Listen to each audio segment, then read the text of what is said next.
What is up, guys? Dashing here, and yes, indeed, we are live. It is day 2, my friends, of Regicide, our massive, spectacular, splendiferous even, season finale event. And boy, oh boy, are we kicking things off in a major way. But yes, this is day 2. If you missed day 1, this past Thursday, make sure you go back and check it out after the festivities are over and done with this evening, because man, what a show it was. But baby, we have got an even bigger show planned right here. And as you can see, the bloody Brit, Chris Andrews, a long way from home, as we are, of course, live from the Great White North, Canada, here tonight. But looking to end the season, my friends, as a double champion is Chris Andrews. During day 1 of Regicide, we saw the Allied Powers, Chris Andrews and Killian Red, retain the Unified World Tag Team Championship against Beef Mountain. And I would imagine the Bloody Brit still sore, harbored a couple of bruises after that matchup, but I'll say this, not going to be anywhere near as sore as this man, who, if nothing else, guys, do yourself a favor, go and watch Styles Be Godly versus Hunter Quinn from day 1. Go and watch what those two men did to each other for the AOA World Heavyweight Championship. But as you can see, Hunter Quinn not coming out here with the AOA World Heavyweight Championship, losing it to Godly. And now only 2 titles remain, guys. Will Hunter Quinn be heading into the main event later on with only 1 championship left? Might he end the night with not a single championship left to his name? Because, of course, he meets Xander Slate for the Undisputed World Heavyweight Championship. But right now, guys, it's about that NGW World Championship that's slung over the shoulder of the Psycho Killer. And as hurt as he must be after what Godly did to him this past Thursday, still he is here, still he stands, still no backing down. As I'm sure Pat LaFave is watching with a smile on his face, the plan already coming to fruition. Will things only get better for the higher authority? That's what we are about to find out. Of course, not everything was great for the higher authority during day 1. We know that the Earl lost. Man, lost. It doesn't even feel like it's good enough to explain what Morgan did to the Earl. Absolutely pummeling him in a matter of minutes to recapture the Global Championship. But of course, now they're in possession of the AOA World Heavyweight Championship. And well, by the end of the night, Xander Slate might have the Undisputed World Heavyweight Championship around his waist. But right now, it's the Bloody Brit, guys, who's not been a world champion here in CMV in over 6 years. Looking to change that right here tonight. And even though Chris Andrews was wanting to face Hunter Quinn here at Regicide for the Undisputed World Heavyweight Championship, obviously Pat LaFave pulling the rug out from under him, giving that shot to Xander Slate as a part of their deal. The NGW World Championship, obviously still one of the most prestigious championships here in CMV. And both these guys are ready to get it on, man. If you thought Godly Quinn was hard-hitting, get ready for this one. Chris Andrews, Hunter Quinn. First time ever these two meeting one-on-one here in CMV. And it's kicking off Regicide day 2. And well, Chris Andrews tries to come out swinging, but coming up short is now Hunter Quinn going to take advantage early on.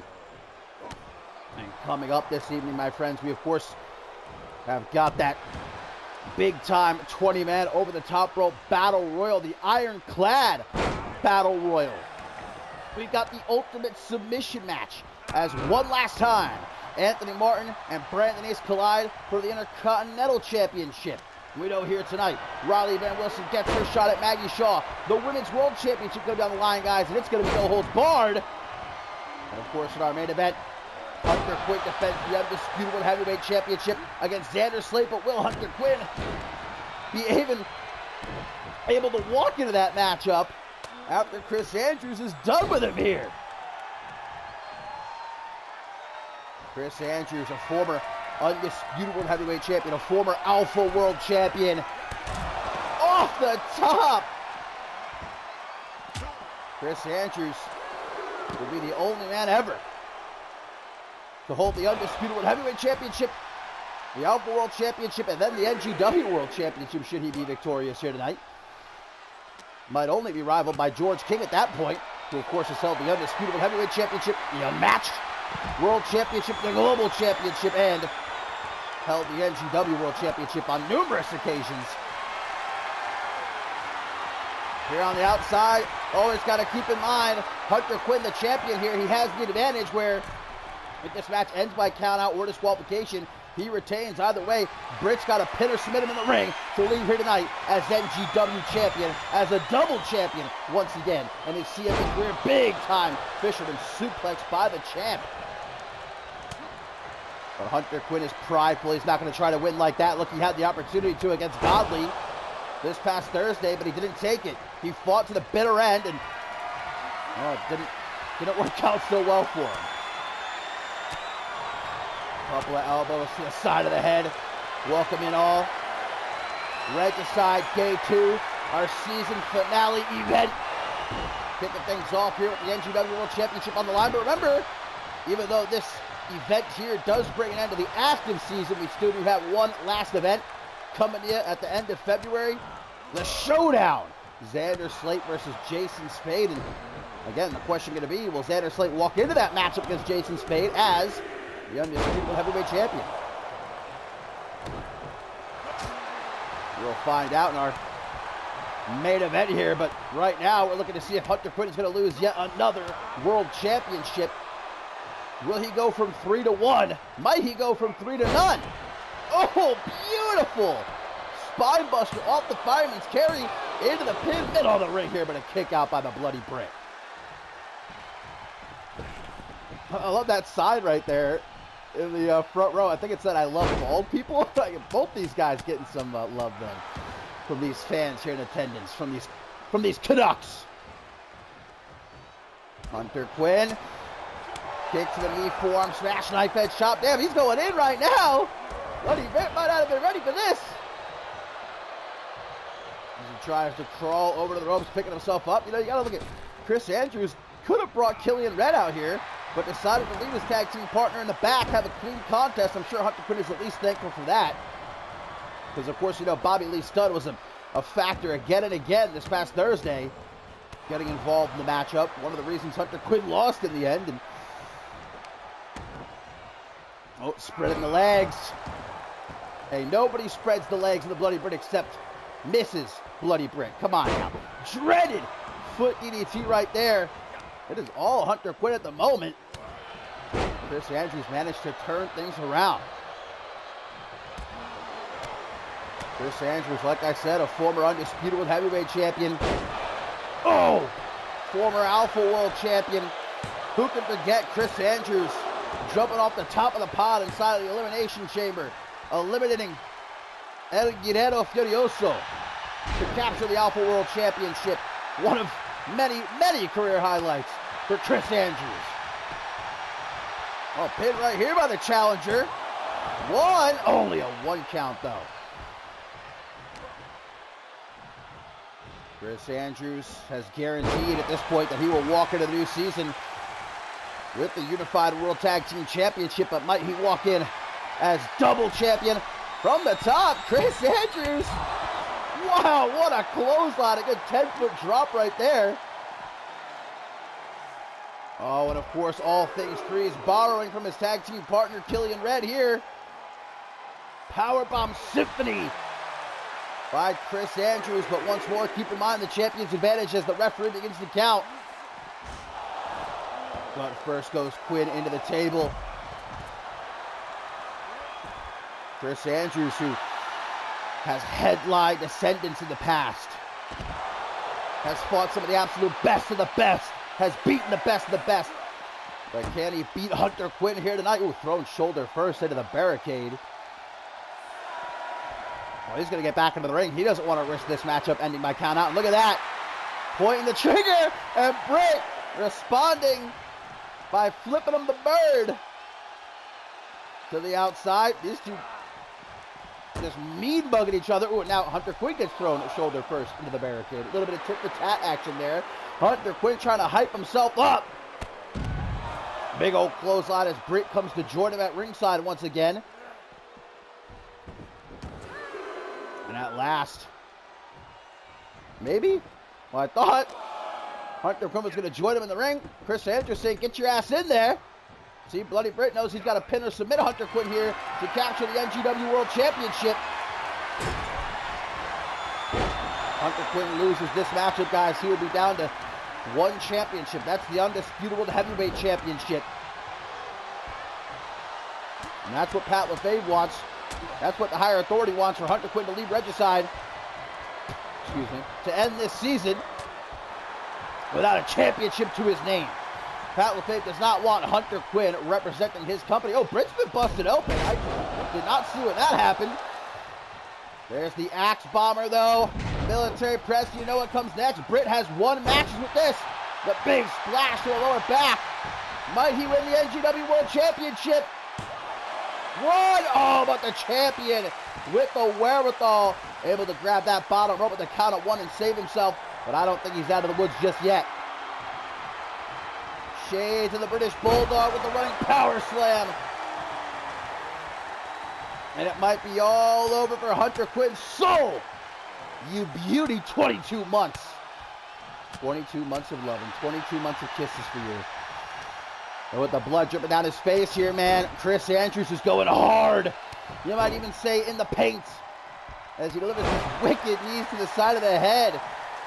That one fan wants to see a submission victory here. Neither one of these guys typically uses submissions. Hunter Quinn is known to apply that beast bite, but it's a rare thing to see from him these days. Big side slam. It is all Chris Andrews right now. Hunter Quinn's got to change something, and soon. Throws out a wild clothesline, goes nowhere for him though. Quinn, hack suplex. Could this get him back in control? Hell of a way to kick off day 2 of Regicide.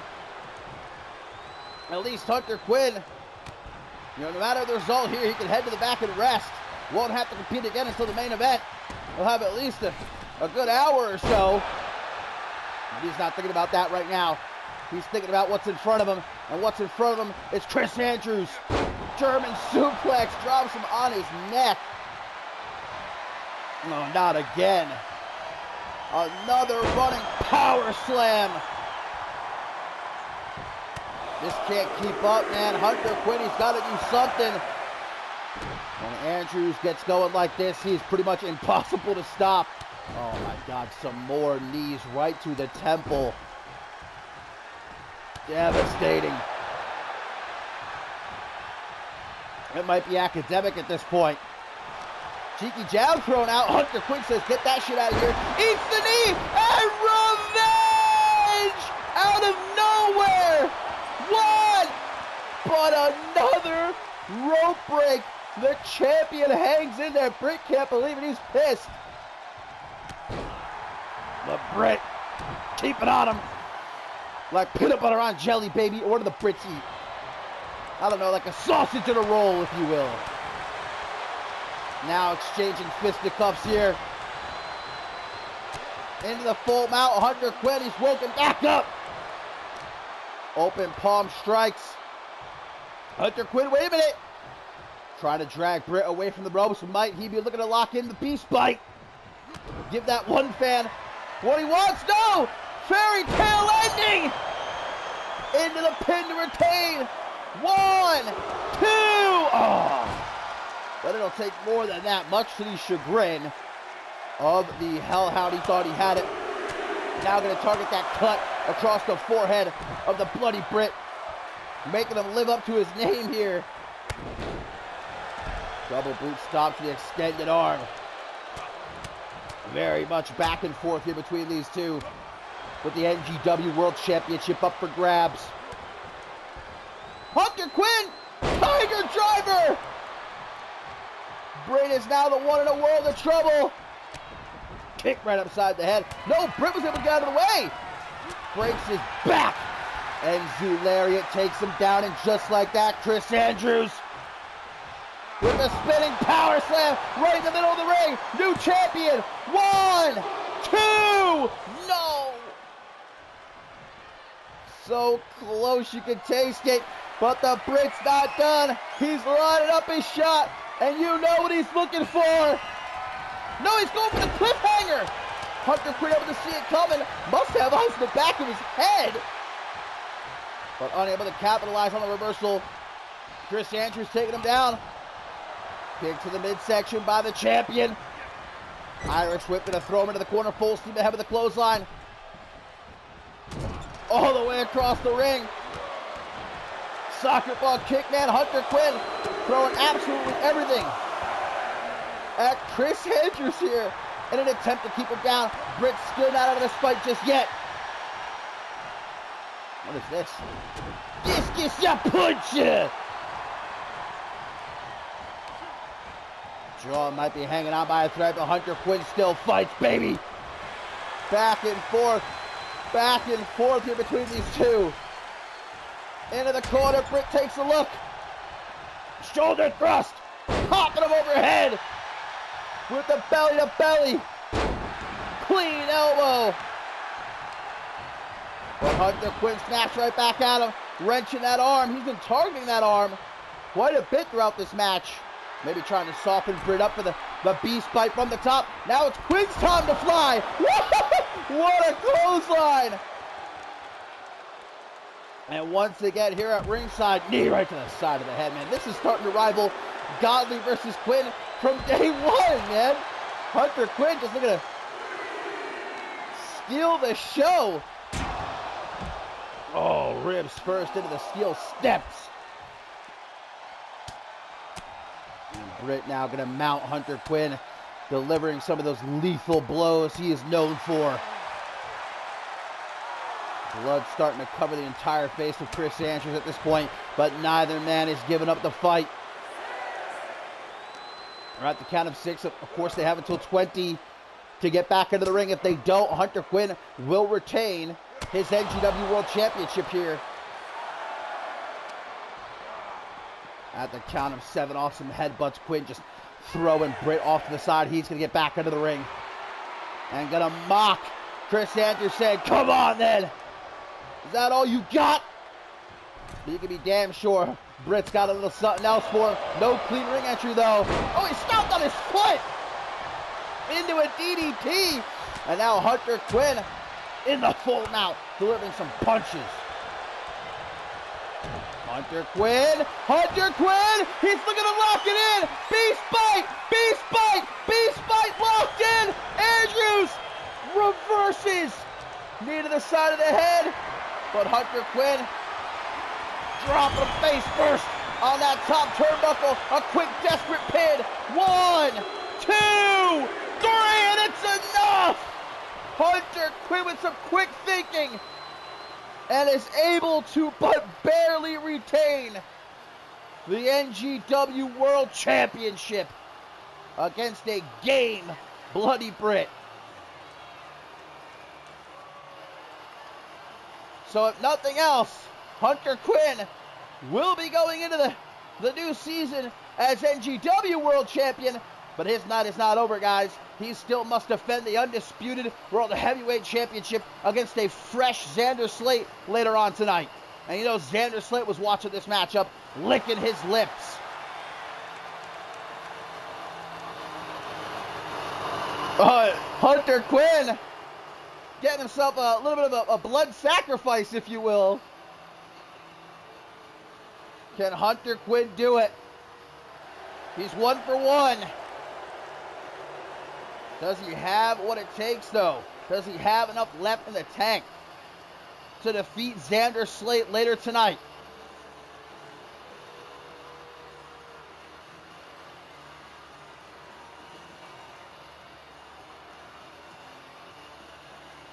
Will this be the sight we see, except will it be the undisputed World Heavyweight Championship in the hand of Hunter Quinn?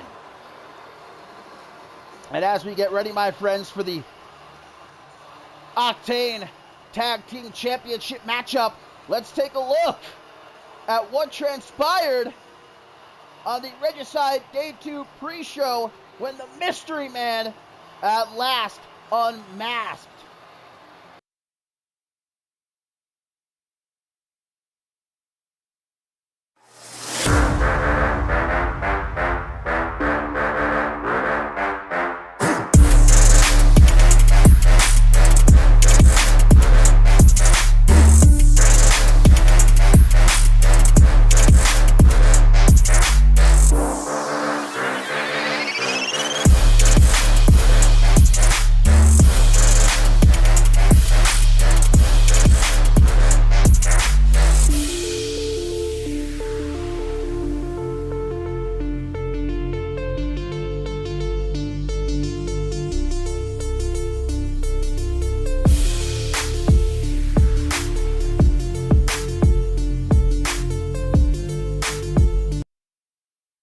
So many terrible faces haunt CMV. Yet who is there to save you? No one besides me. Frauds, overseers, insane people. I'll handle them all. For us, for myself. This is my redemption, you could call it. The only person that can save you is yourself, so I've taken it into my own hands to save myself. Ironic, considering the past, isn't it? Yet instead of letting me do what is needed, I am casted into the spotlight, a place I still hold dearly in my heart.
That's right, my friends. He's back. John Lipnick, revealing himself to be the masked man who's been terrorizing the Shockwave roster for the last month and a half and defeating Styles Be Godly, ending the undefeated streak of the Enforcer in a matter of minutes. And that now means, guys, John Lipnick has an ironclad contract going into the new season. Something tells me he's going to be a thorn thoroughly implanted in the side of Pat LaFave and the higher authority going forward.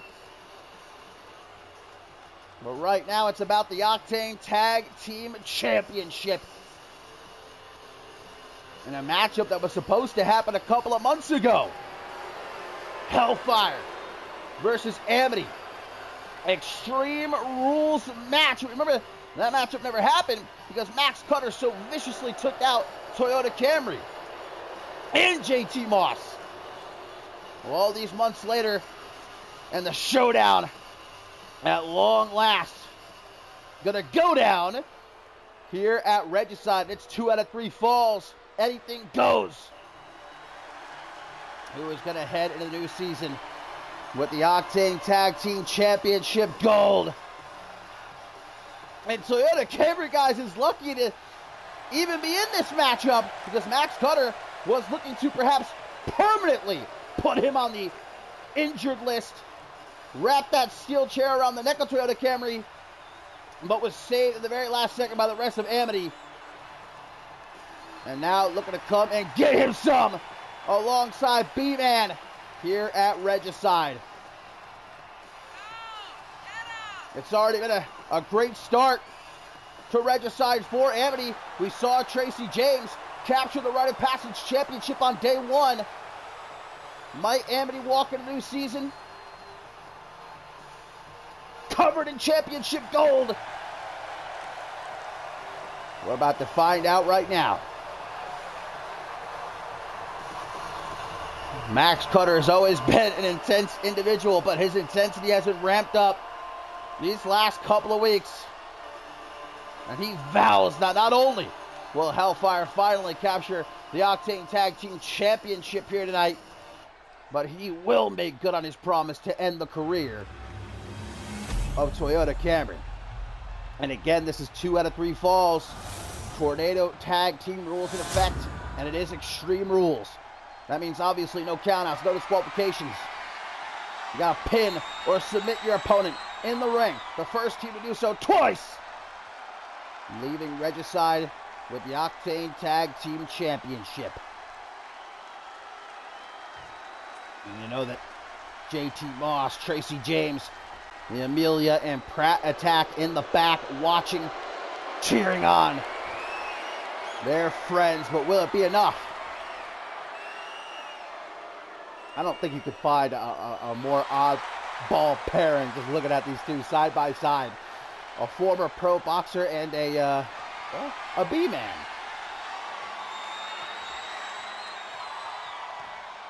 That's what it's all about, baby. The Octane Tag Team Championship.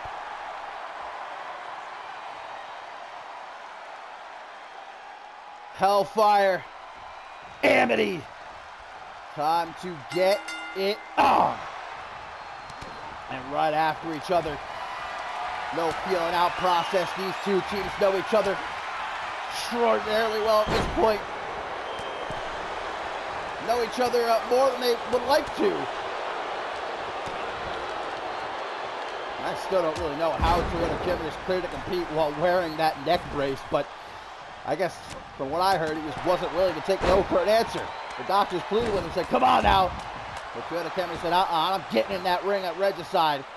Nothing's going to stop me. Remember, it was Toyota Camry who pinned Max Cutter back at Validation in that triple threat Tornado Tag Team matchup for Amity to win the Octane Tag Team Championship. Camry says he's going to do it again here tonight.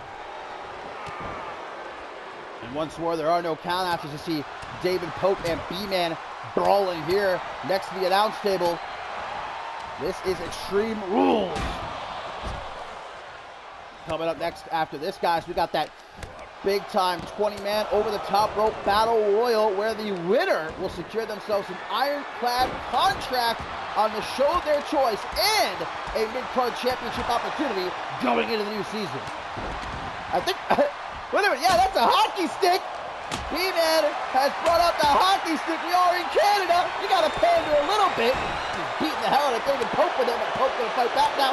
Pin attempt by Cameron. Remember, this is 2 out of 3 falls, but not able to secure the first dub right there. Now David Pope has the hockey stick in hand. Max Cutter, so vicious in that ring, as he has proven time and time again. Look, if nobody had stopped David Pope, JT Moss and Tracy James hadn't shown up when they did, Max Cutter, no doubt about it, he would have stopped in that chair. He would have broken the neck of Toyota Camry. David Pope with a snap vertical suplex here at ringside. Back in the ring, Max Cutter with some body blows, showing off his boxing expertise. And a brain buster to follow it up, man. That hockey stick getting a whole lot of use here. Oh, David Pope has actually broken it over the head of B-Man, and now hooks the leg for Hellfire to take the lead, but a kick out by B-Man. And this is also Falls Count Anywhere, as you just saw. Toyota Camry looking to be in bad shape here as he pulls himself up on the apron. David Pope back under the ring. Another hockey stick. Even though these fans, they want tables, David Pope doesn't give a damn what these fans want. Hatch suplex, B-Man deceptively big, deceptively powerful. From behind, German suplex to Pope. He's going to roll out of the ring, leaving Max Cutter all by himself here for a moment. Oh, and right over the head. Thwacked with the hockey stick. David Pope back in. B-Man goes for a forearm smash. Caught with a German suplex instead. Also should have come here tonight, guys, that massive final encounter between the Demon Akunin and Yamashita. It's going to be a Demon's Domain match. Oh, Toyota Camry went for that Superman punch. Right hook. The right hook floors David Pope. Forget about the hockey stick. Go for the pin. 1, 2. Oh, but a kick out. And listen to these fans showing their appreciation. This has already been a banger. And there's the table. See, B-Man. B-Man is a B-Man of the people. Introduces the table. A pin attempt here by Pope. Max Cutter stopping B-Man, making the save. Can Hellfire take the lead? No.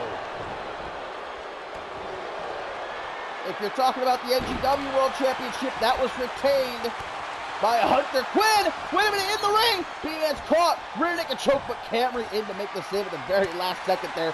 Pope back under the ring. Another hockey stick. Where's he getting these from? Oh, down onto the back. B-Man sleeping on his feet on the other side of the ring as Camry gets jumped by Hellfire here. Another hockey stick! That's the 4th hockey stick that's been introduced in this matchup. We need to see what's going on in that ring, man. 2 out of 3 falls.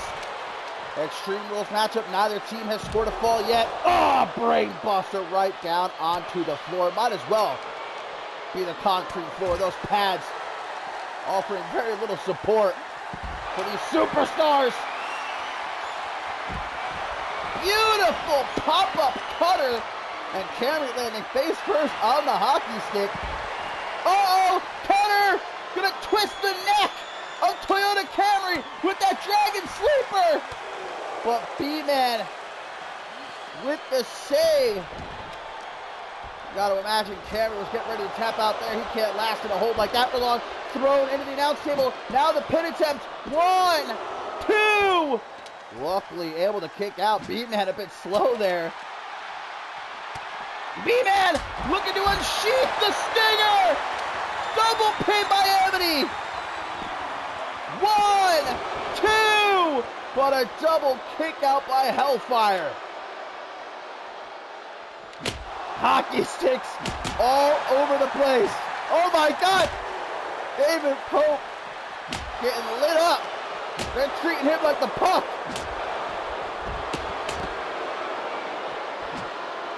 Might as well have called this a hockey fight at this rate. Big right hook from Camry.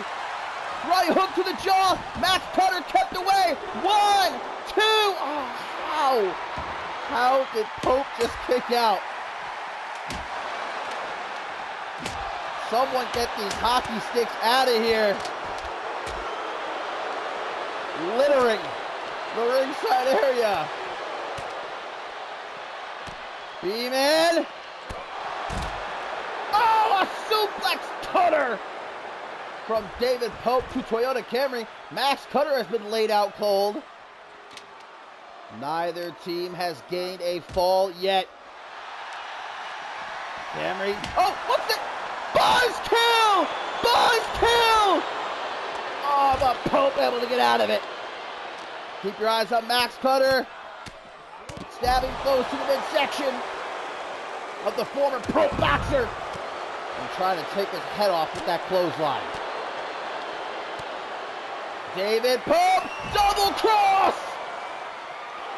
Can Hellfire take the lead? Max Cutter keeping Camry busy. 1, 2, a kick out as Camry gets rammed back first into the steel barricade. What is this? Max Cutter with a buzzkill of his own. He's got Camry caught. Camry's struggling to get out of it. B-Man's going to be of no help. Can Camry survive or will he be forced to tap? What resolve by Toyota Camry. But now he's getting double teamed here at ringside. B-Man, where are you? He's going under the ring. David Pope not going to let him. Max Cutter might be looking to lock in that Dragon Sleeper again. Didn't get the chance though. What a matchup this has been. I struggle to really even call this a match. These two teams just beating the hell out of each other, mainly with hockey sticks. Oh, and speaking of, David Pope.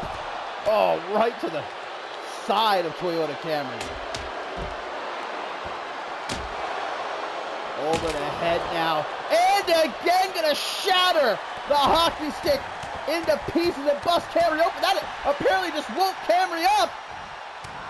Toyota Camry now seeing red.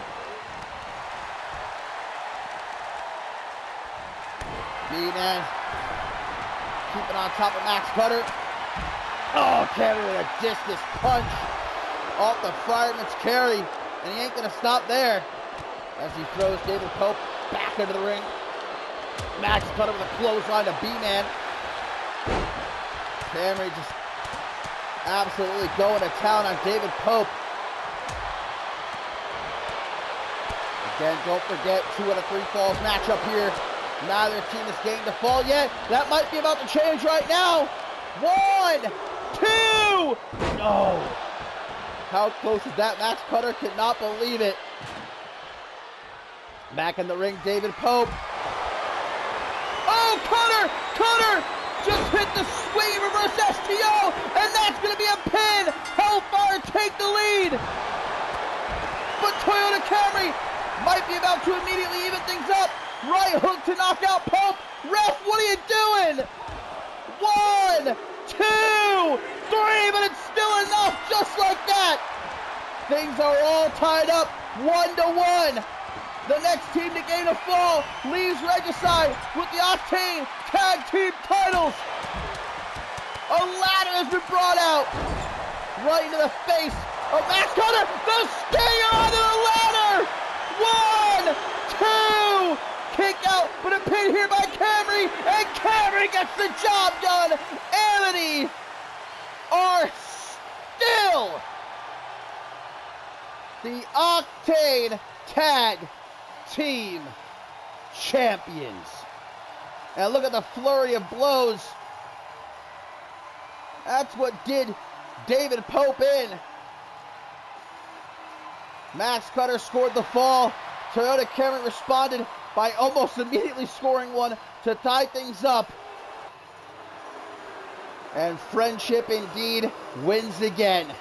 Amity are still the Octane Tag Team Champions. What a battle that was. Look at the freaking hockey sticks all over the place.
Coming up next here on day 2 of Regicide, guys, it's time for the 20-man over the top rope battle royal, where the winner not only receives the mid-card championship of their opportunity, of their choosing, I should say, mid-card championship opportunity of their choosing, but also an ironclad contract on the show of their choice come the new season. So no doubt about it, the winner of this battle royal is going to be in their bag, if you will. They're going to leave Regicide with quite the opportunity waiting for them come the brand new season. That means no matter what happens next season, and you can be sure that, people are going to be leaving. A lot of new faces, I'm sure, are going to be arriving here in CMV. Who knows what Pat LaFave has in store. No matter what, the winner of this matchup, their future will be secure with an ironclad contract. And starting things off, the Golden Lion, Leon Gara. So you have to imagine this is not how he expected to be ending his season. What was no doubt, the greatest season of his CMV career, becoming global champion at Ascendance 11. But failed opportunity after failed opportunity these last few months. This might be a last-ditch effort for Leon Gara to go out with a bang. Well, more recently, he's been targeted by Tailcoat Val, and more specifically by Subject Zero, who decimated Leon Gara a couple of weeks ago on Octane. We'll see who Leon Gara going to be kicking things off with in this 20-man over-the-top rope battle royal, which of course will start with 2 men. Every so often another will enter, and that continues until there's 1 man left standing.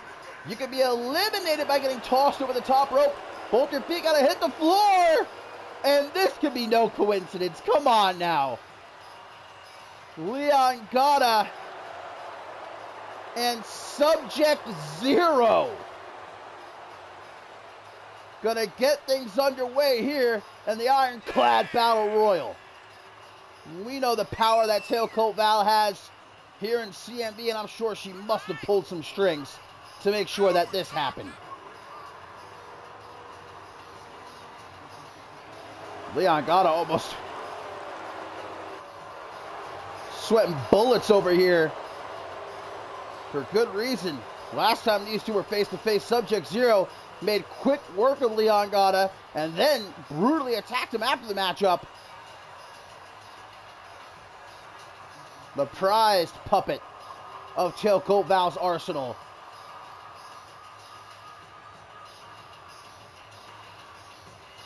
And it ain't going to be an easy task to get this man up over the top rope.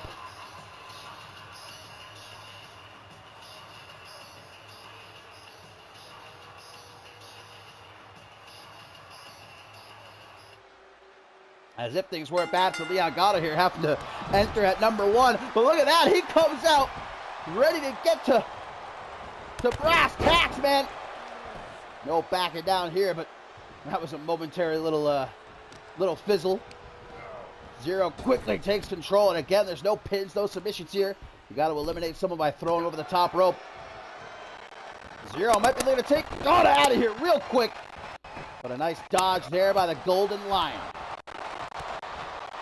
And coming up next after this, my friends, it is the ultimate submission match, the third ever in CMV history, in the final battle between Anthony Martin and Brandon Ace for the Intercontinental Championship.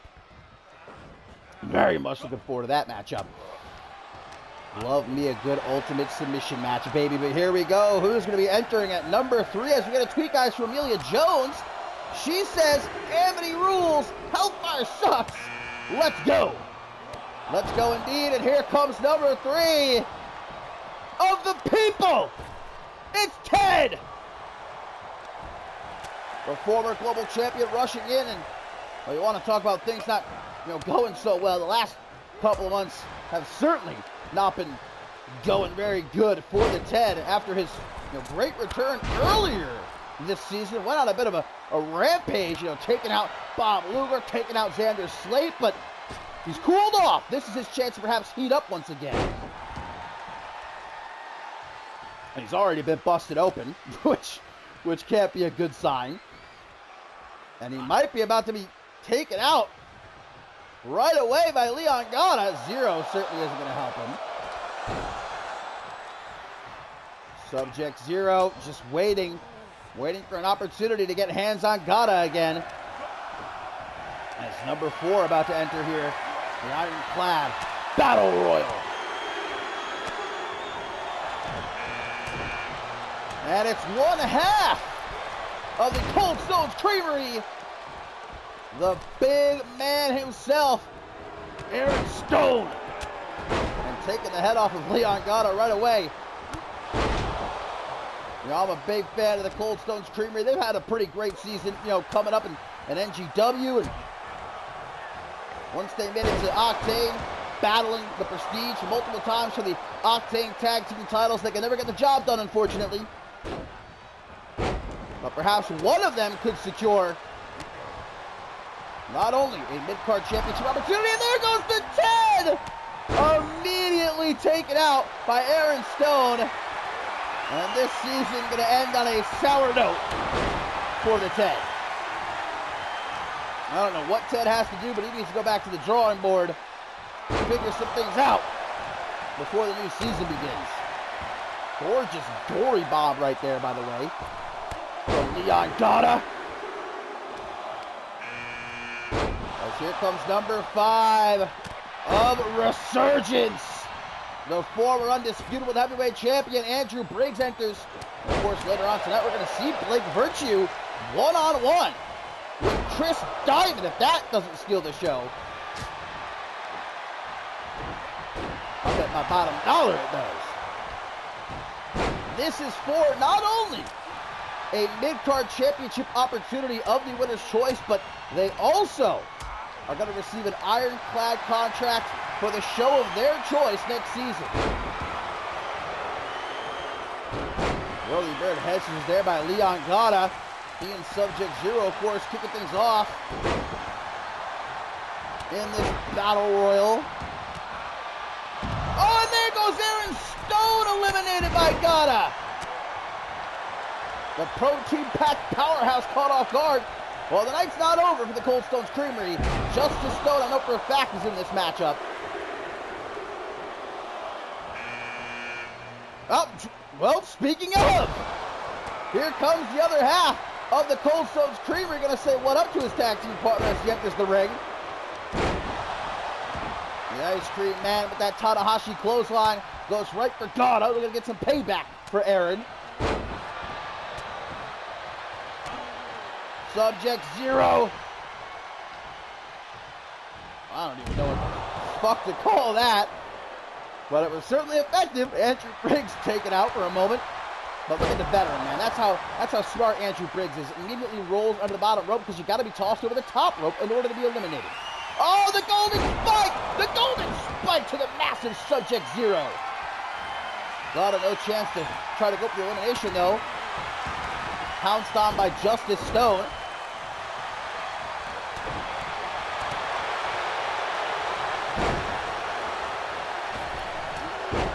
Off the ropes, back elbow by Andrew Briggs and a big boot to Leon Gata. Popping off is the benchmark. And here comes number 7. It is Cedric Kovic representing the Prestige. Again, Kovic now a newly single superstar here in CMV as Kieran Gallagher taking his lead from CMV after the Prestige lost their Octane Tag Team Championship. Back in Validation. And we saw him compete in the Anarchy Championship Tournament. He was also a part of a qualifying match for the Rite of Passage Championship ladder match, but obviously that didn't go his way. Oh, wait a minute! Leon Gata just got eliminated by Sub-Zero! And of everyone, it just had to be Zero. Val's going to be happy about that.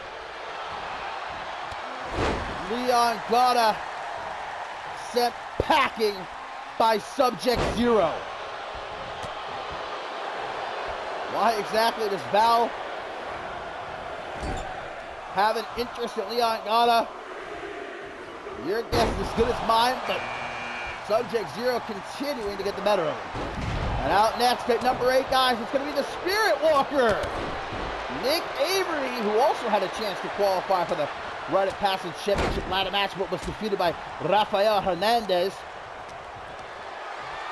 And a pretty good season for him as well. He also came up in NGW, had some great matchups, challenged Brandon Ace for the Intercontinental Championship a few months back, obviously unsuccessfully, but gave it a hell of a shot. Cedric Kovic, big time. Yeah, I'm excited to see what Cedric Kovic might accomplish on his own here in CMV. I mean, he's already made history. He and Kieran Gallagher, the longest reigning tag team champions in CMV history. By himself, I genuinely think Kovic has all the potential in the world to be a future world champion. That's no joke. Oh, a brain buster from Justice Stone to Andrew Briggs, but Sub-Zero right there to take him out. With a suplex of his own. Who's coming out next? Number 9.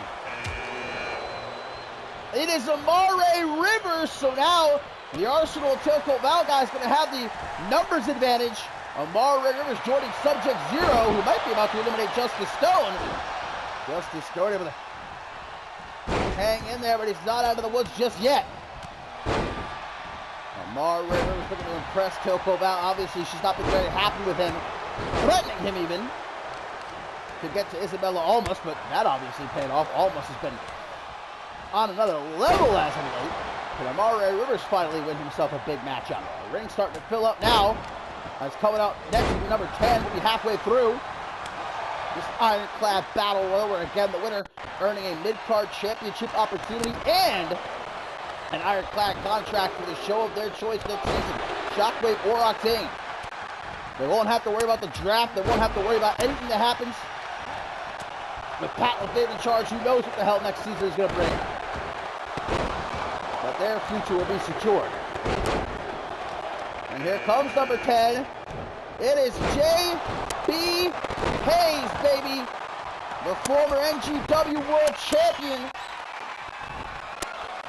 As Amare Rivers showing off his power. That German suplex, but a lot of history between Amare Rivers and J.B. Hayes fighting over the NGW World Championship earlier this season. ADT. J.B. Hayes put in the corner by Andrew Briggs. We've now got 1, 2, 3, 4, 5, 6, 7 superstars in the ring at the moment. It might be about to go down to 6. Cedric Kobe trying to take out Sub-Zero here. Probably the biggest threat in the matchup.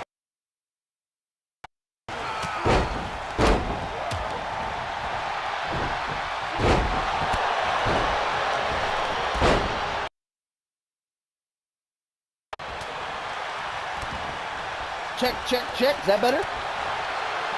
Check 1, 2. Who's going to be coming out at number 11? We're about to find out. We need to get some eliminations here. It's Peligro of Kill Your Heroes. Coming off of that awesome Falls Count Anywhere match with Morgan this past episode of Octane. Doesn't have to worry about Leon Gata at least. He's already been eliminated. So we now got 8 bodies in that ring. We need to start getting some of those bodies thrown over the top rope here. Obviously, Sub-Zero has been in the longest. He kicked the match off with Leon Gata. He's going to try to take out JB Hayes. Hey, Andrew Briggs, he knows what it takes to survive this kind of match. Remember, he, for a while, held the record for longest time spent in a Royal Rumble match. Over half an hour, broken by Beatrice Lotus. This past mob violence event, she lasted over 40 minutes, so Andrew Briggs knows exactly what has to be done. Shining Wizard to Cedric Kovic. DDT by the benchmark, trying to kick off the night on a high note for Resurgence. Pass off that momentum to Blake Virtue later on, who's going to battle Chris Diamond one-on-one. This will certainly be a big win for Kill Your Heroes. Obviously, during day 1, this past Thursday, we saw Josh Wolf lose the Anarchy Championship tonight. So if Peligro can win here, perhaps they'll try to take the Anarchy Championship back.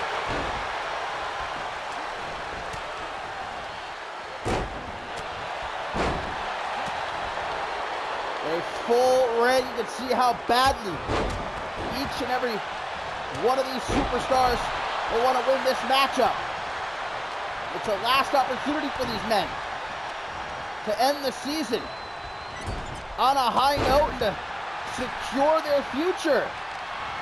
Not only a mid-card championship match, but again, oh, Peligro! Peligro's been eliminated. That's huge!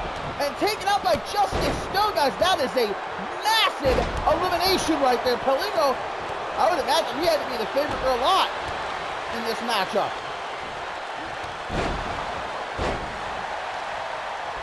Andrew Briggs now might be set packing, but no. Able to skin the cat right there and get back into the fight. Jumping DDT gonna bust Sub-Zero open as Cedric Kovic almost eliminated, but he's able to just barely save himself. As I was saying though, that ironclad contract, guys, look, again, we don't know what the new season will bring with Pat LaFave in charge, with the higher authority running things. How might the landscape of CMV change? But the winner of this matchup, they don't have to worry about it. They'll get an ironclad contract on the show of their choice. They can't be fired. No matter what. Their place here at CMV secured indefinitely. Big, you're a noggin, man. Justice Stone on a roll in this matchup.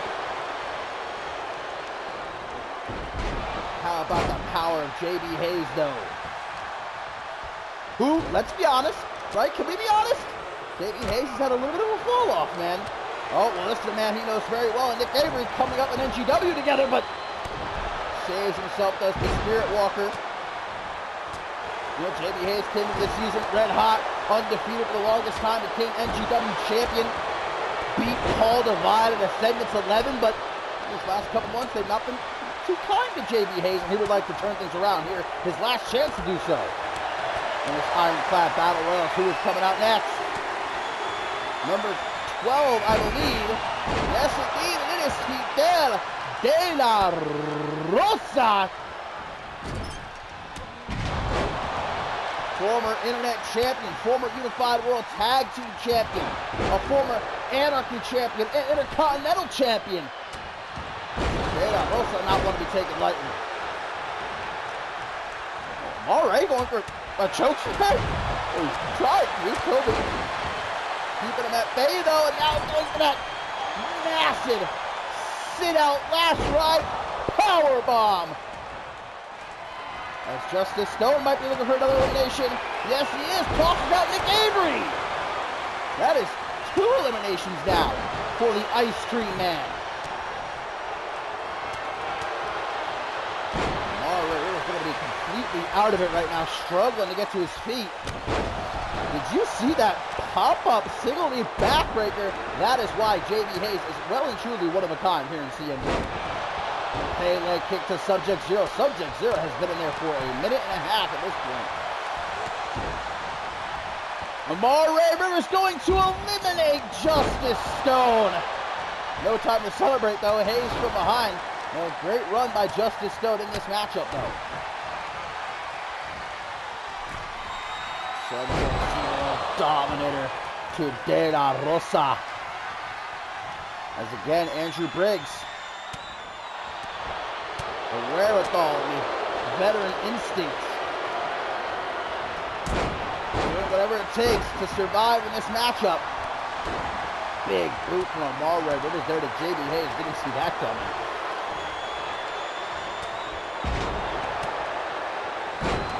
Electric chair German suplex. Another shining wizard to Subject Zero, courtesy of Andrew Briggs, who runs right into a bangerang. Colbert might be trying to take out De La Rosa.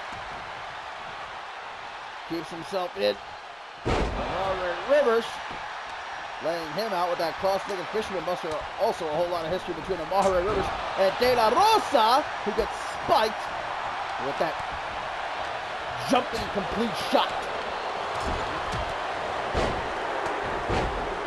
Another superstar gonna enter the matchup, and boy, oh boy, number 13, the one true alpha, Isaac Richardson. Good luck, everybody else, trying to get this guy over the top rope. The former Intercontinental champion, fresh off of his tables match with Ethan Parker in this past episode of Shockwave. Oh, who just got eliminated? It was De La Rosa, taken out by JB Hayes. De La Rosa sent to the back. This matchup continues. There goes Subject Zero. Subject Zero finally eliminated, I think, by Andrew Briggs, I believe. Subject Zero with quite a performance here tonight. Look, he eliminated Leon Gada, and I'm sure that was his, prime directive by Tailcoat Val, so his job is done. And number 14, Bloody Justice enters the Ironclad Battle Royal, and of course the Arsenal of Justice is no more, so there ain't going to be any teamwork between them two. Andrew Briggs walking Amare Rivers over to Cedric Colbert. They're going to work together. Hey, you can team up as much as you want in a matchup like this. And when it comes down to it, only one man going to leave with the victory. Now, I know a thing or two about what it takes to survive in this kind of matchup. That lasted longer than anyone else in the Royal Rumble match a few years ago, if you didn't know. Jumping complete shot to Amare Rivers as Andrew Briggs with a beautiful famouser to Isaac Richardson. I gotta say, Isaac Richardson, my pick here. How do you eliminate someone the size of the one true alpha? Jumping cutter from JB Hayes to Bloody Justice. F5 lays out Andrew Briggs, and number 15, it's the higher authority representative. Here comes the speaker, Bobby Lee Stud. Was instrumental in Styles Be Godly defeating Hunter Quinn this past Thursday to capture the AOA World Heavyweight Championship. Isaac Richardson bullying Bloody Justice. 5 more superstars left to enter. Once more, the winner earning not only a mid-card championship matchup. Oh, there goes Amar Ray! Taken out by Bobby Lee Studd. And Cedric Kovic eliminated too! Bobby Lee Studd, he ain't just a speaker, baby. He's a fighter, as he just proved right there. 2 eliminations back to back. As I was saying, the winner not only gets a mid-card championship match, but also an ironclad contract for the show of their choice next season. Number 16, get up on your feet! Troy Colt is here! Enters the matchup and immediately jumped on by Bobby Lee Studd. And JB Hayes eliminated by Andrew Briggs, who has now been in this matchup longer than anyone. Can he go all the way? Bloody Justice looking to take out the biggest threat, quite literally, in this matchup. Isaac Richardson doing his best to hang on there, kind of anchoring himself. Troy Colt, we talked about with a few other superstars in this matchup so far. He's had I'd say overall, for us, for the fans, he's had a great season. For himself, maybe not. He's going through a whole lot of pain. First his wars with George King, and then he had quite a few bloody battles with Bloody Justice, and then, of course, his unforgettable matchups with his recent tag team partner, Jay Young, including their legendary 3 Stages of Hell match at Attack in Australia. And number 17, it's the right-hand man of Mr. Green. It's Stalwart. And I might change my mind. Maybe Isaac Richardson not the favorite any longer. We saw Mr. Green defeat Solace this past Thursday during day 1 of Regicide inside of the steel cage. Will it be a great event overall? Oh, there goes Isaac Richardson eliminated. That's now 3 eliminations for Bobby Lee Studd. Might be 4. No, Troy Colt able to save himself. Troy Colt, guys, he's had a history of performing quite well in matchups like this. Made it to the final 2 of the Royal Rumble a couple of years ago. And he lasted quite a while this past men's Royal Rumble matchup. Mild Violence. Stalwart gonna target him. Walking him over to the corner, just throwing him around like it ain't no thing. And this is gonna be number 18, and it's the tag team partner of Troy Colt. Here comes Jay Young. Will they help each other in this matchup? I highly doubt it. Jay Young immediately in trouble at the hands of Stalwart. 2 men left to enter. I don't know how Andrew Briggs is still in this match. At his age, man, I guess there's a reason we call him the benchmark. 330 slam! And of course, a long, long, long history between Andrew Briggs and Troy Colt.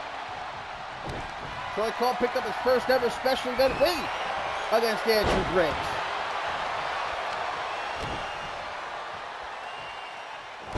Bobby Lee Studd with the butterfly lung blower.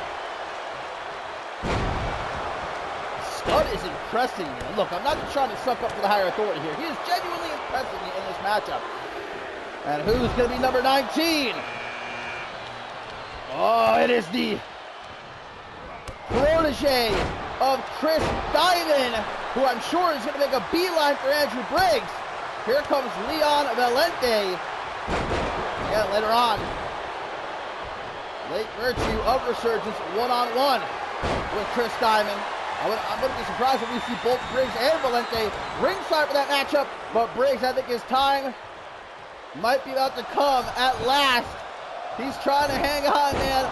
He's got that monkey grip, but Jay Young doing everything he can. Man, Briggs. Oh, look at this. Here comes Bloody Justice to help, but it's still not enough. Put some respect on the name of Andrew Briggs. We've currently got 1, 2, 3, 4, 5, 6, 7 men in the ring. There's only one man left to enter. Number 20. Who's it going to be? As Stalwart thrown out onto the apron, able to battle his way back in though. Here he comes, number 20. It is C2 Afasaki, the devastating Samoan, who again has proven that he has what it takes to excel in matchups like this. He made it to the final 2 in the men's Royal Rumble at Mount Violence. It came down to he and Hunter Quinn. Of course, Hunter Quinn victorious. But here we go, our final 8. Who is it going to be that earns that mid-card championship matchup and the ironclad contract? Currently in the ring, we've got Bloody Justice. Oh, who gets spiked by Stalwart? Would never imagine him doing a freaking poison Frankensteiner. We've got Bloody Justice, Andrew Briggs, Jay Young, as Stalwart. A nice scoop slam. I like it. He obviously liked it. Oh no! Seen this many times before. Chokeslam reversed by the masochistic artist. And he got the hell away from Stalwart there. C2 Afasaki with his power on full display. My God, man. How do you compete against someone as strong as C2 Afasaki? That's devastating. Oh, look at this. Look at this face-to-face. Stalwart and C2 Afasaki. It didn't last long. Andrew Briggs looking to eliminate Leon Valente, but Valente fights back. You know, earlier this week, Valente in a rare... Oh, Valente eliminated by Andrew Briggs, and that's a score on the board for Resurgence. Oh, Briggs immediately caught with the Justice effect. We are down to 7 now. Bloody Justice gonna try to take out Troy Colt. Colt gripping those ropes and able to stay in the matchup. Guys, Andrew Briggs, like I said, do not sleep on this man. But Troy Colt knows him very well, knows what it's going to take to get him out of here. He's got him teetering on that top rope. But Briggs fights his way back in. Unbelievable. Oh, there's that choke bomb from C2 Afasaki and a big boot to Stalwart. Great move by both Bloody Justice and Jay Young here, chilling under the bottom rope. Look at all the former world champions we've got left here. Bloody Justice, Jay Young, Andrew Briggs, Troy Colt. All former world champions here in CMV. But who's going to earn that ironclad contract? Who will secure their future?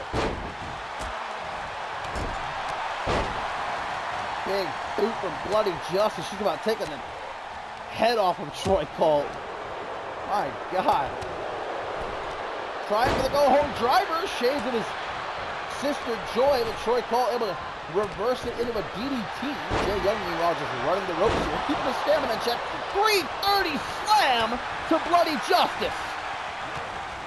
As Jay Young, oof, pulling himself back there, dangerous.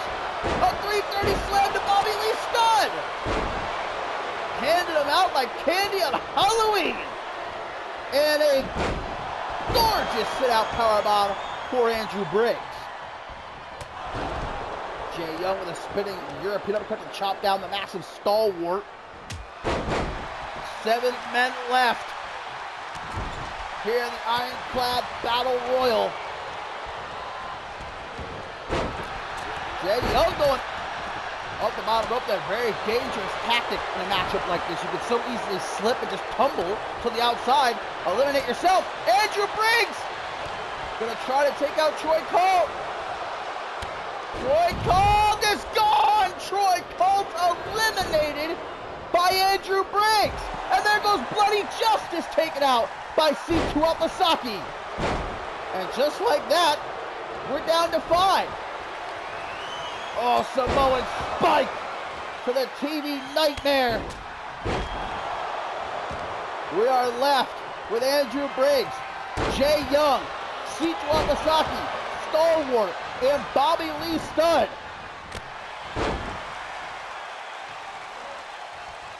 Alpasaki just cleaning house right now. Jay Young making no effort to try and save his tag team partner there. But again, it's every man for himself. Guys, at this point, my pick has got to be Andrew Briggs. The absolute madman. What a run he is on in this match.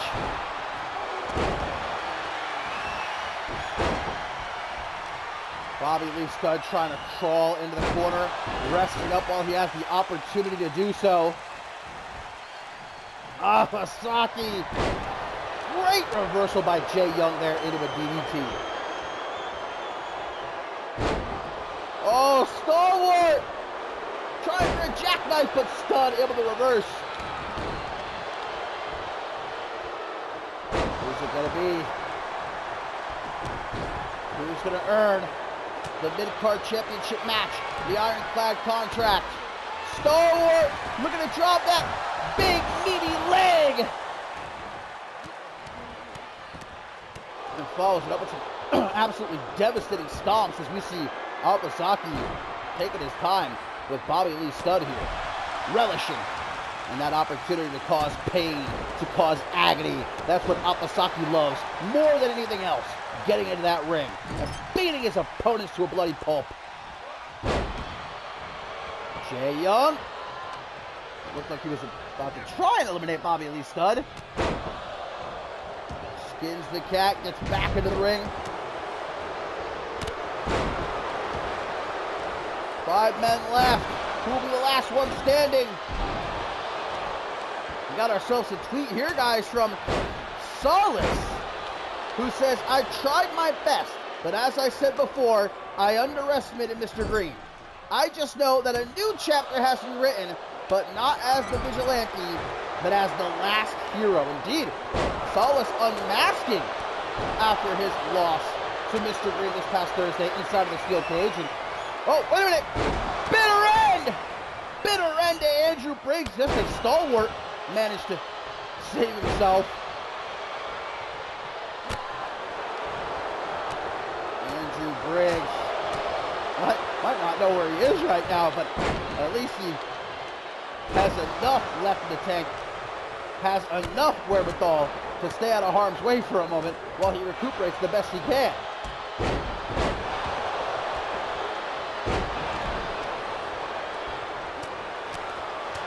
Richard's got to be impressed with his stablemate.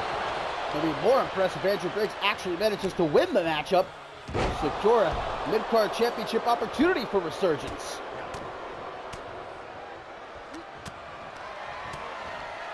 Stalwart off the ropes, back elbow, catching him on the rebound.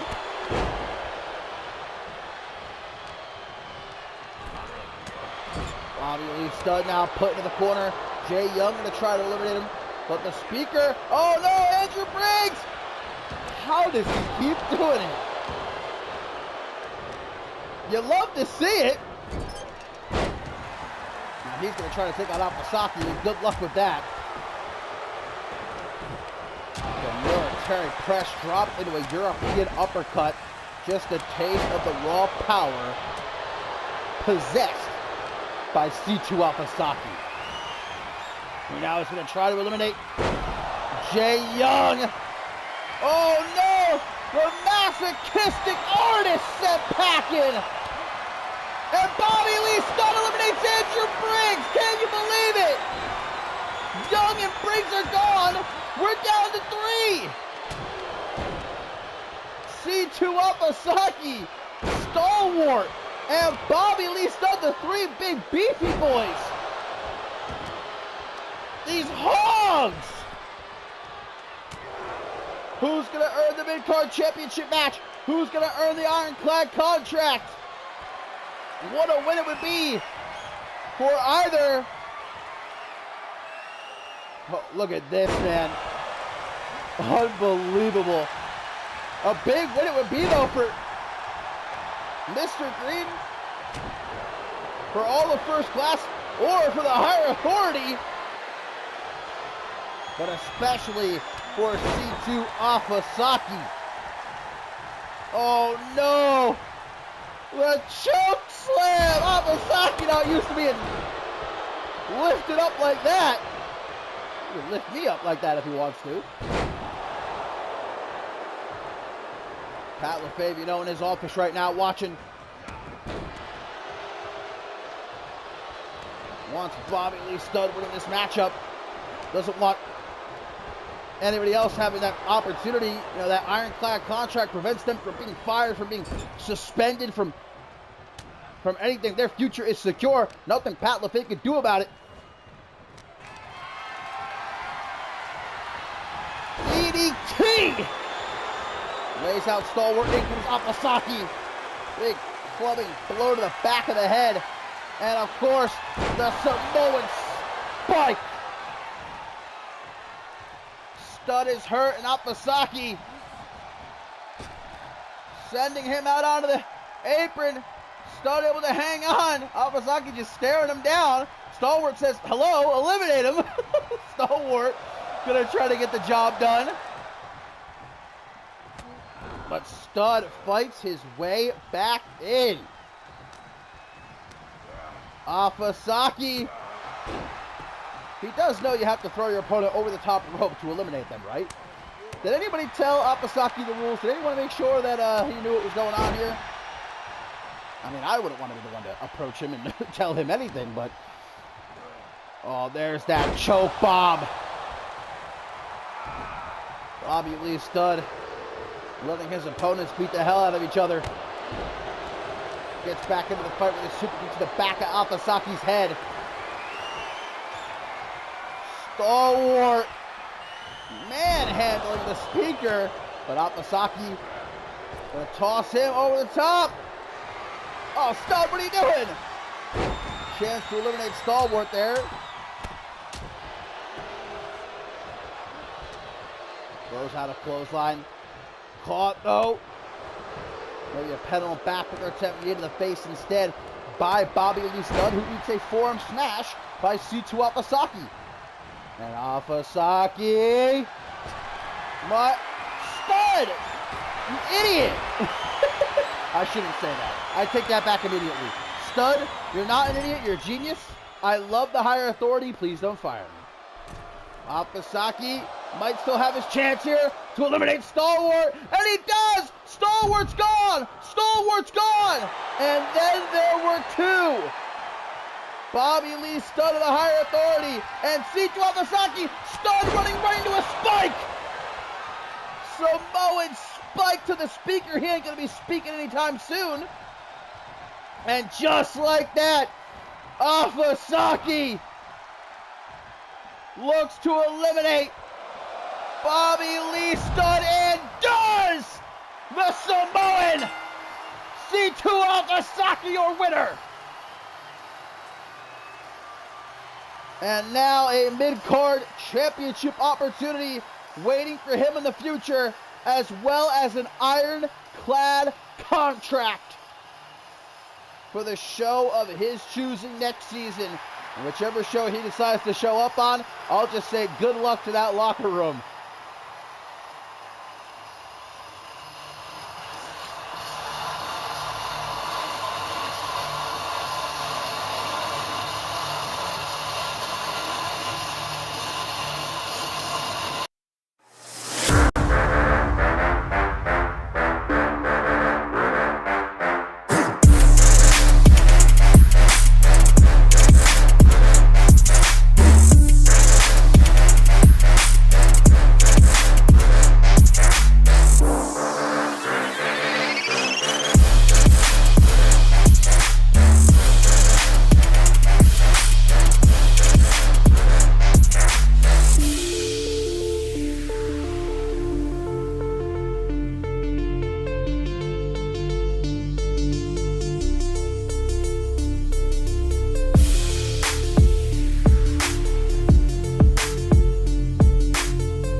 Well, my friends, here comes the matchup that, quite honestly, I've been most looking forward to, I think, across both days here at Regicide.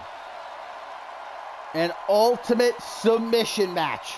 Only the third ever in CMV history. The first was contested between Kevin Silva and Perry Heenan. The last time we had an ultimate submission match was at Ascendance 9, when Charlie Garfield and Cameron Craig competed against one another. And now we're here tonight at Regicide. Anthony Martin with one last opportunity. But a lot of people saying an opportunity that he did not earn, that he does not deserve. The person, saying that louder than anyone, the champion Brandon Ace. And honestly, as much as I like this kid, as much as I am looking forward to this matchup, look, Martin lost clean at Validation, but thanks to a deal struck with Pat LaFave and the higher authority, Martin has secured this rematch. But I talked about it this past episode of Shockwave. I don't think Anthony Martin really knew what he was getting himself into. Because remember, guys, Bobby Lee Studd violently assaulted Brandon Ace this past episode of Shockwave, targeting that already injured knee, and obviously trying to soften him up for Anthony Martin here. There's no doubt about it that Martin is walking into this matchup with a massive advantage. Brandon Ace coming in to Regicide, coming into this ultimate submission match with a badly injured knee. And of course, any limb that's not at 100% in a matchup like this is going to be mercilessly targeted. We saw Anthony Martin was hesitant to target that knee at Validation. Something tells me that hesitation ain't going to be here tonight. When Brandon Ace was able to overcome the odds at Validation, can he once again? Can he ensure that he enters the new season still Intercontinental Champion? And again, guys, in an ultimate submission match, there are no pinfalls. You can only score a decision by making your opponent tap out. A clock will be displayed on the screen at all times. When that clock hits 0, the superstar with the most decisions scored will leave as Intercontinental Champion. And both of these men, dangerous submission artists. They've won multiple matchups, both of them by submission. In fact, Brandon Ace made Anthony Martin tap out at Validation with that crossface of his. Well, there you can see the heavily taped up left knee of Brandon Ace, also sporting a brace here.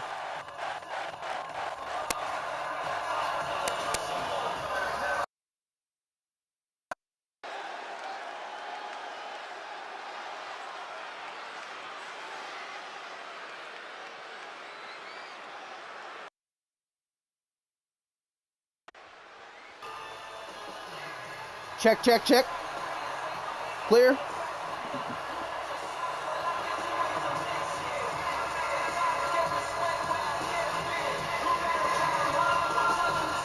Anthony Martin has had his sights set on that Intercontinental Championship since he debuted here in CMV. But he's not been able to get the job done, man. The Fatal 5-Way match back in Attack in Australia at Validation. Brandon Ace continually getting the better of Anthony Martin. But with the deck so thoroughly stacked against Brandon Ace here, can he overcome the odds? Or will Anthony Martin finally hold that Intercontinental Championship in his hands?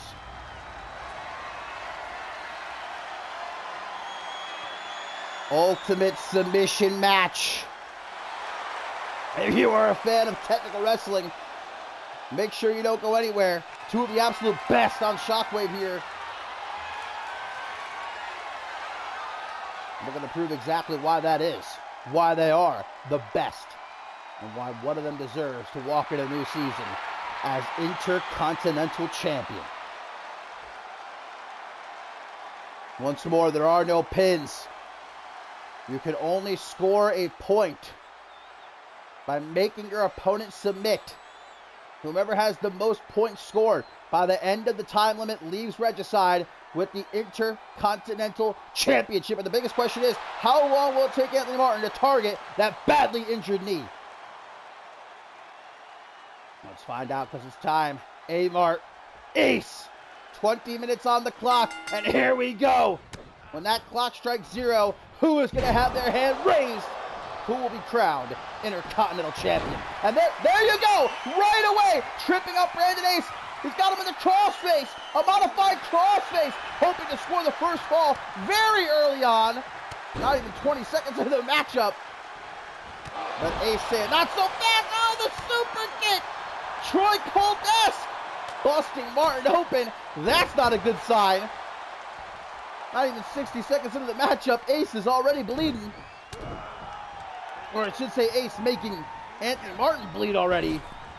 Big old gash on the left side of his face, but a spine buster. Gets himself in control. I would call that a bona fide bitch slap. Martin getting a bit cheeky with Brandon Ace. Oh, and once again, trips him up. The crossface is locked in. A matchup like this, though, you really have to, number one, pace yourself. And number two, you gotta wear your opponent down. You gotta pickle him. Martin, though, he's relentless. He is going for that crossface, man. He's not letting anything stop him. As I was saying, you gotta pickle him. You gotta wear your opponent down before trying to lock in a submission. Anthony Martin apparently doesn't think so. He's not going to follow that train of thought here. And hey, you persist enough, it eventually is going to pay off. Brandon Ace saying, enough of that shit, man. Get off me. And he going to go after the knee of Anthony Martin, beating him to the punch. Push back. Again, this will be the third ever Ultimate Submission match. Now look at this. He's got the knee. He's got the injured knee. Anthony Martin's got the knee. Single leg Boston Crab. But Brandon Ace gets out of it. I told you, how long would it take for him to go after that knee? It didn't take long at all. Dropping Martin on his neck in response and targeting that neck for good reason. Brandon Ace, you know he's going to look to lock in that crossface with the same crossface that he used to tap out Anthony Martin at Validation. As I was saying, the first ever Ultimate Submission match in CMV history, we saw Kevin Silva and Perry Heenan collide at Death Wish. Perhaps two of the greatest technical wrestlers in CMV history there. And the last time we had an Ultimate Submission match was all the way back at Ascendance 9, when Charlie Garfield and Cameron Craig competed. And in that matchup, Cameron Craig dominated. I don't remember what the final score was, but there was quite a gap. I can say that much at least. Kick to the side of the head by Anthony Martin. Now here at ringside, guys, it's important to point out that falls do not count anywhere. You have to tap out your opponent in the ring for it to count as a point. Straight jacket DDT. But it's also important to point out you can score a point by count out. You hear the ref counting. Countouts are in effect. You see the clock continuing to count down. Nobody has scored a fall yet, despite Anthony Martin trying very hard to.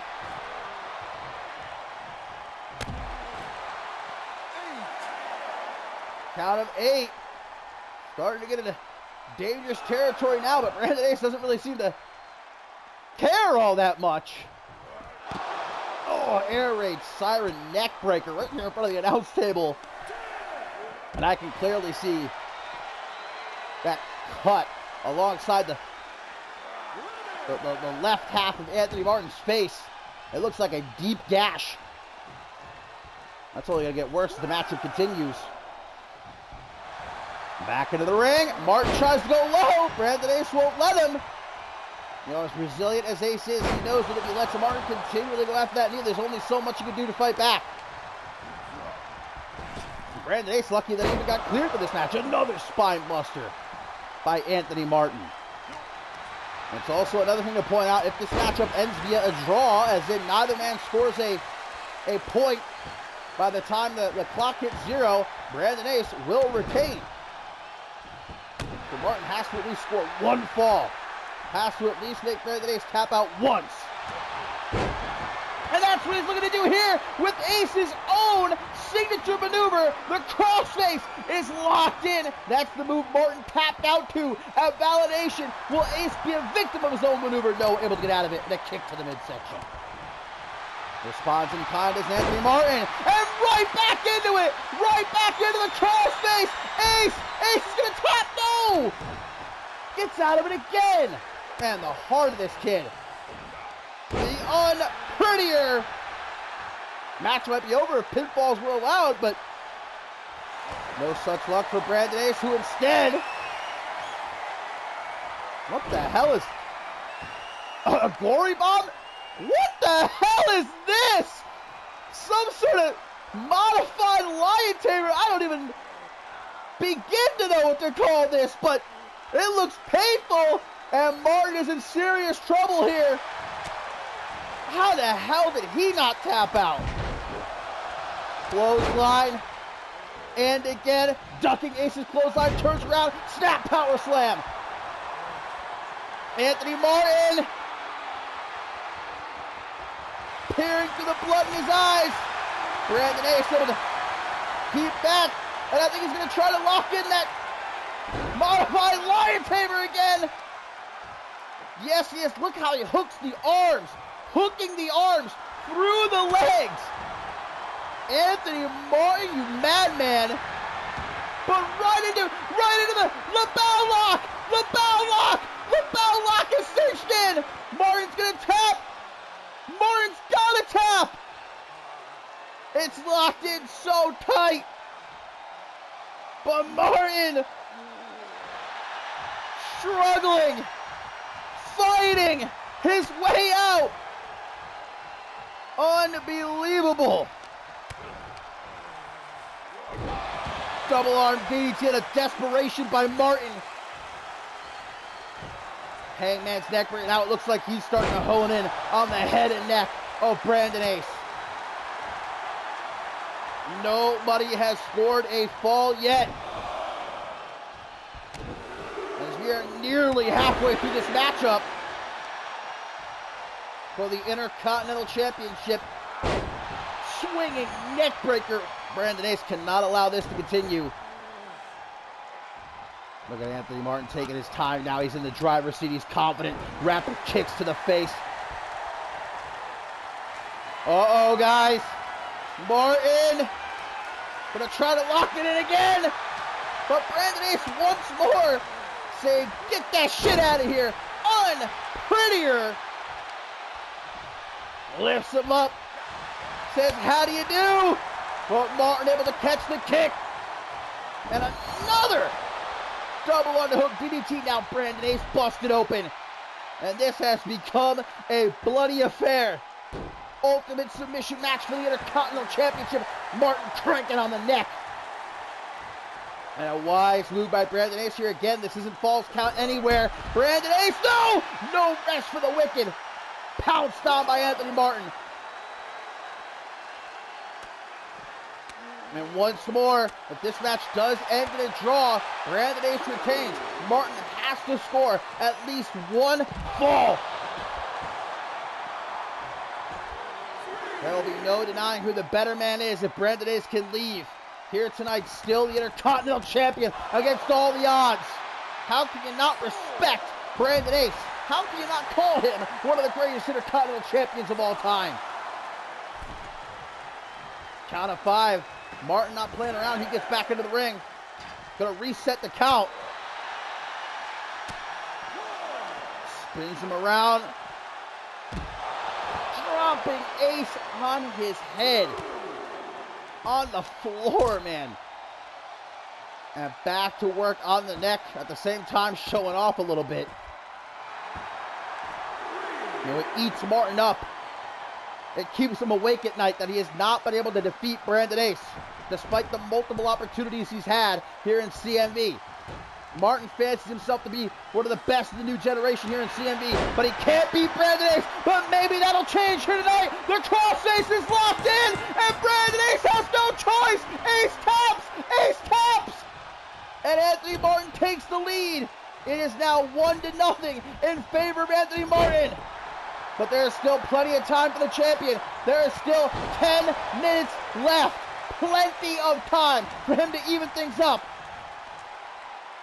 Don't count out the champion just yet. But you got to imagine how good that must have felt for Anthony Martin to tap out Brandon Ace. And I bet he's wishing right now that this was a one-fall match, because he'd be the new Intercontinental Champion. That's not the case. Brandon Ace now takes it air! DDT!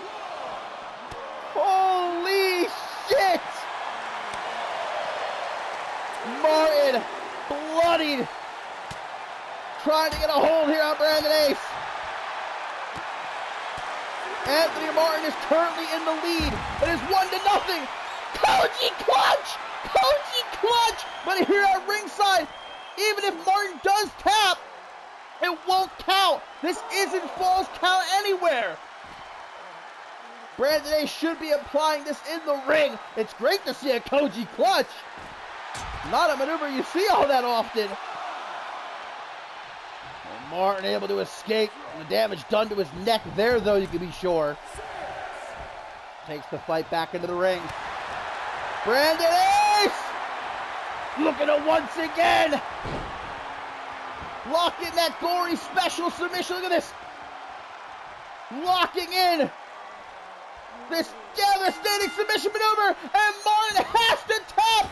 It's all evened up. 1-1. Look at Martin on the outside saying, bring it on. Brandon Ace throwing him right back into the ring, saying, you ain't running anywhere, boy. This ain't over.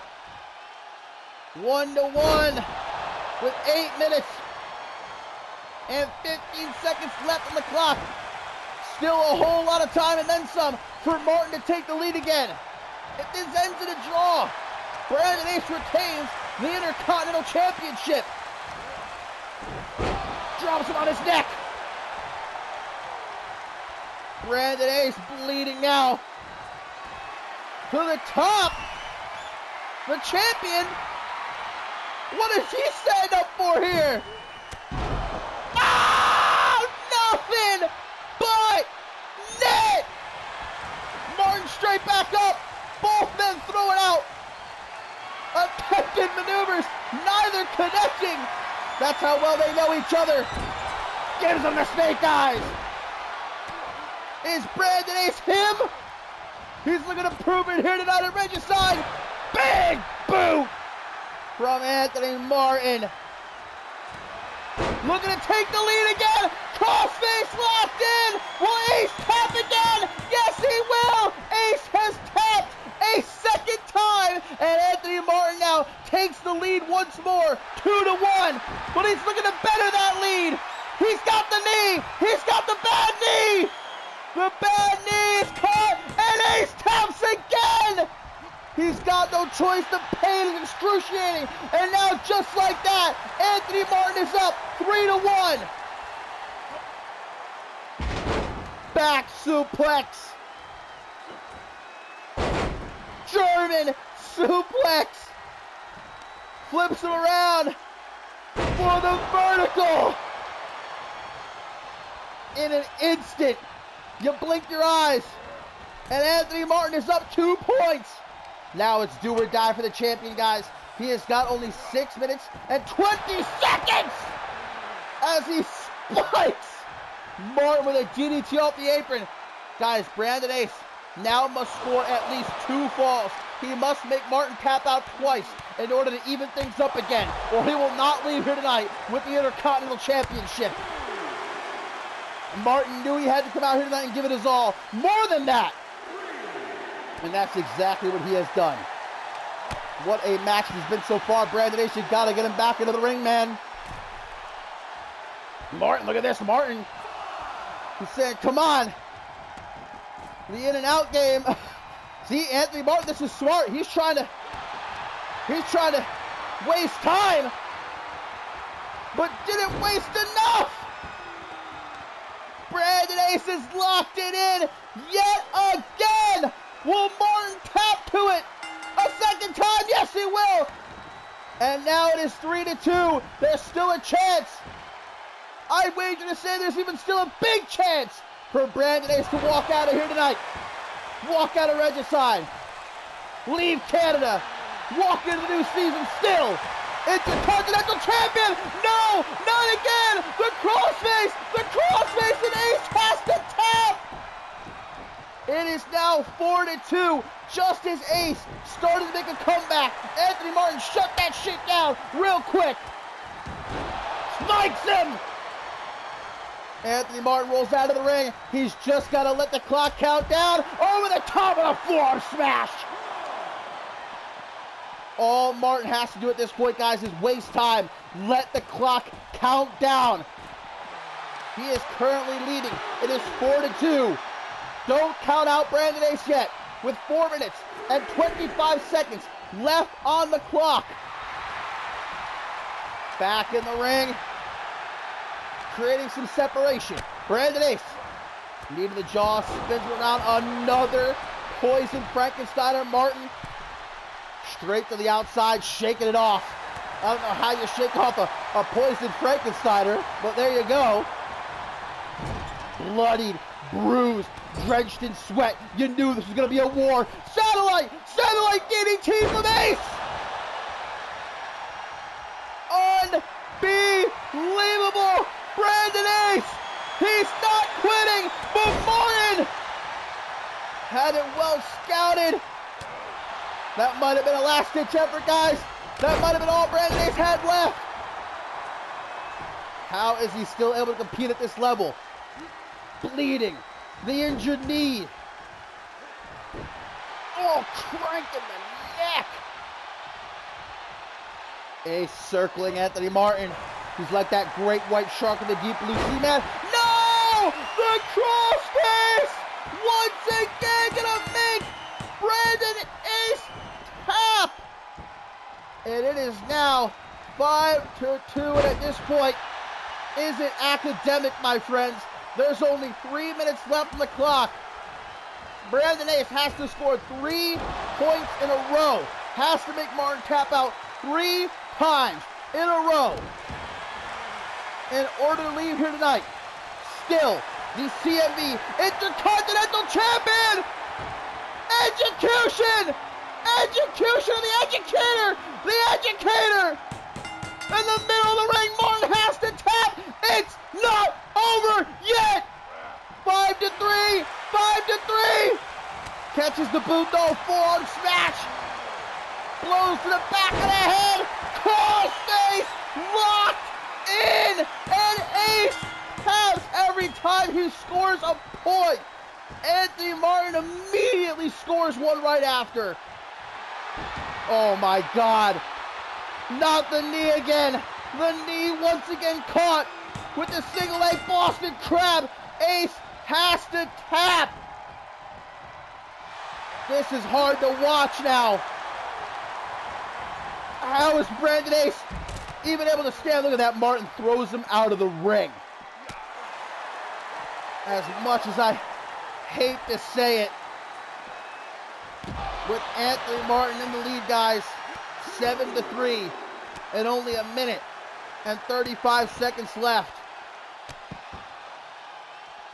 I don't think there's a possibility. I don't think there's a chance for Brandon Ace to tie things up, for him to find a way. And Martin, elbow drop attempted. But look at this. There is just absolutely no giving up in Brandon Ace. No quit in this young kid. Even though he knows how far behind he is, even though he's got to know his chance is slim, he's still fighting. And look at Martin tearing apart that battered knee, hanging on by a thread at this point.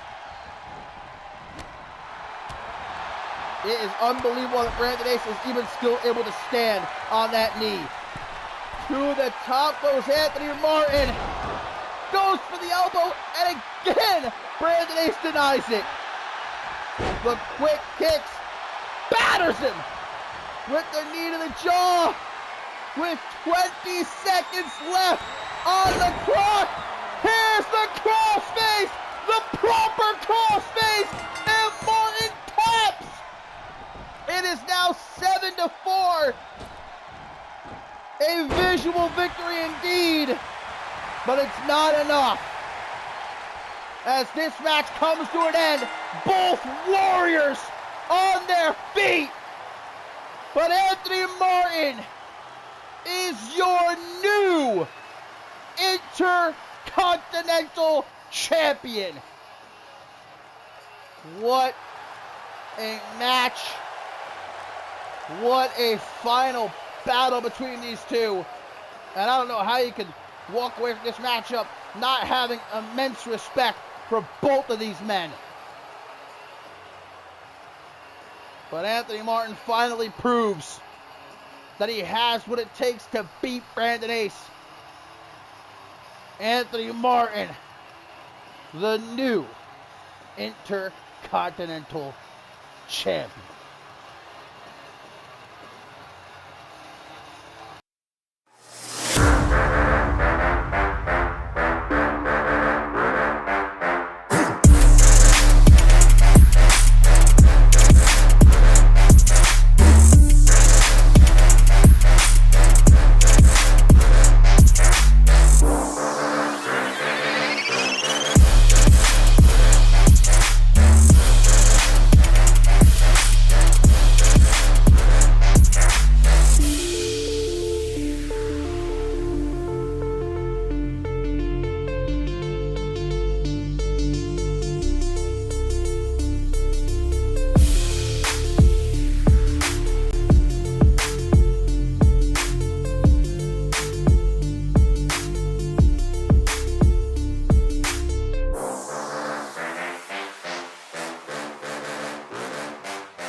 Man, I had to chug a whole bottle of W right there after that matchup. Why don't you chug a bottle of W yourself? Go to w.gg, use promo code CMV23, get yourself 10% off. But did I or did I not say that match was going to be a banger, man? An instant classic ultimate submission match between Anthony Martin and Brandon Ace. Congratulations indeed to Mr. Martin, but I'm just concerned now, guys, about the condition of Brandon Ace. You know, his knee was barely hanging on going into that matchup, and after Martin targeted it so relentlessly. I can only imagine how he's feeling right now, and hopefully we get an update sometime soon on the exact condition of Brandon Ace. But now, my friends, it is time for the Women's Tag Team Championship to be decided, as here comes Gianna and Hikiko, the mean girls, you might say, of the CMV locker room. And, you know, even though I'm sure Gianna would much rather be competing for the Women's World Championship here, there's an old song that goes something like, you can't always get what you want. And it's no petty prize here to be fighting for the Women's Tag Team Championship.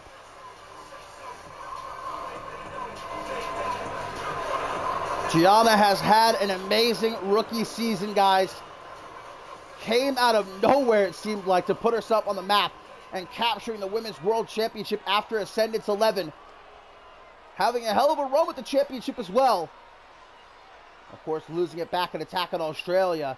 And now finds herself in this unlikely tag team with Hikiko, but it's a tag team that has worked.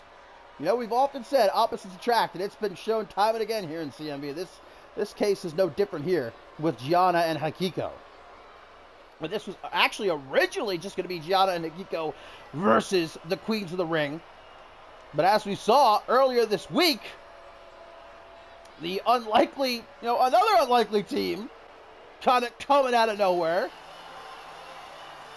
Chloe Marks and Celestina Marquez defeating the Queens of the Ring in a non-title matchup to earn their way into this championship match, making it a triple threat tornado tag. This matchup is just filled with unlikely candidates because, of course, Ashley Rainey and Kenny Quinn Bell, they were put together as a wild card duo. Randomly selected to be teamed up with one another and defeated the team of Ashley Riot and Zara Reed to capture the Women's Tag Team Championship. And now their very first defense of the gold here at Regicide. A matchup that certainly no champion likes to be in. A triple threat where you don't even have to be involved in the decision to lose your championship. That's right. Gianna could potentially pin Chloe Marks. Chloe Marks could tap out Hikiko. And we would have new champions. And what an opportunity here, guys, for Chloe Marks. We've talked about it multiple times the last couple months, how this has not been a good season for the Prodigy. She had so much hype at the end of last season. I think I wasn't alone in thinking there was going to be big things for Chloe Marks this year. I thought she was going to become Women's World Champion, I'll say it, but just loss after loss after loss. When the lights were on brightest, just pushed Chloe Marks further down the card. But, man, just like that, all you need is that one big win. And that's exactly what happened earlier this week, man. Chloe Marks and Celestina Marquez knocking off Rain and Bell in a non-title matchup to be added to this championship match here tonight.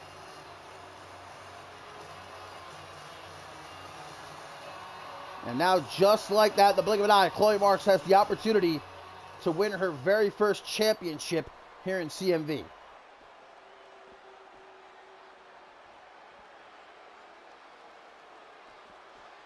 And exactly what I just said about Chloe Marks could also be applied to Celestina Marquez, guys. She came into this season red hot, defeating Amber Reed in her debut to capture the Women's Hardcore Championship.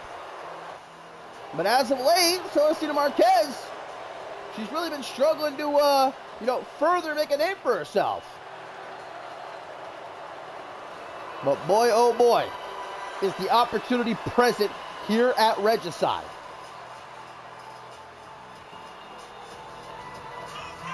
So a triple threat tornado tag team matchup, guys. It is not elimination. That means the first team that either picks up the pin or the submission in the ring going to leave with the Women's Tag Team Championship. And up next after this, our tertiary main event. Here on day 2 of Regicide, it is the Demon's Domain. The last encounter between Akunin and Yamashita.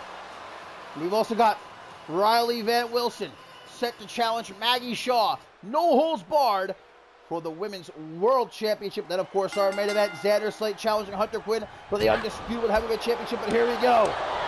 Who's going to go into the new season with the Women's Tag Team Championship? And Kiko trying to tap out Celestina Marquez immediately. And if I am allowed to be biased, which I think I can be every now and then, you know. When have I ever been biased before? I always call it right down the middle. We all know that. But I am a big fan of Gianna and Hikiko. Oh, Gianna taking out the ref. All right, then. Hey. I don't know why you would do that, but fair enough. A big fan I am of Gianna and Hikiko as singles competitors and definitely as a team. They have a mean streak, man. A mile wide.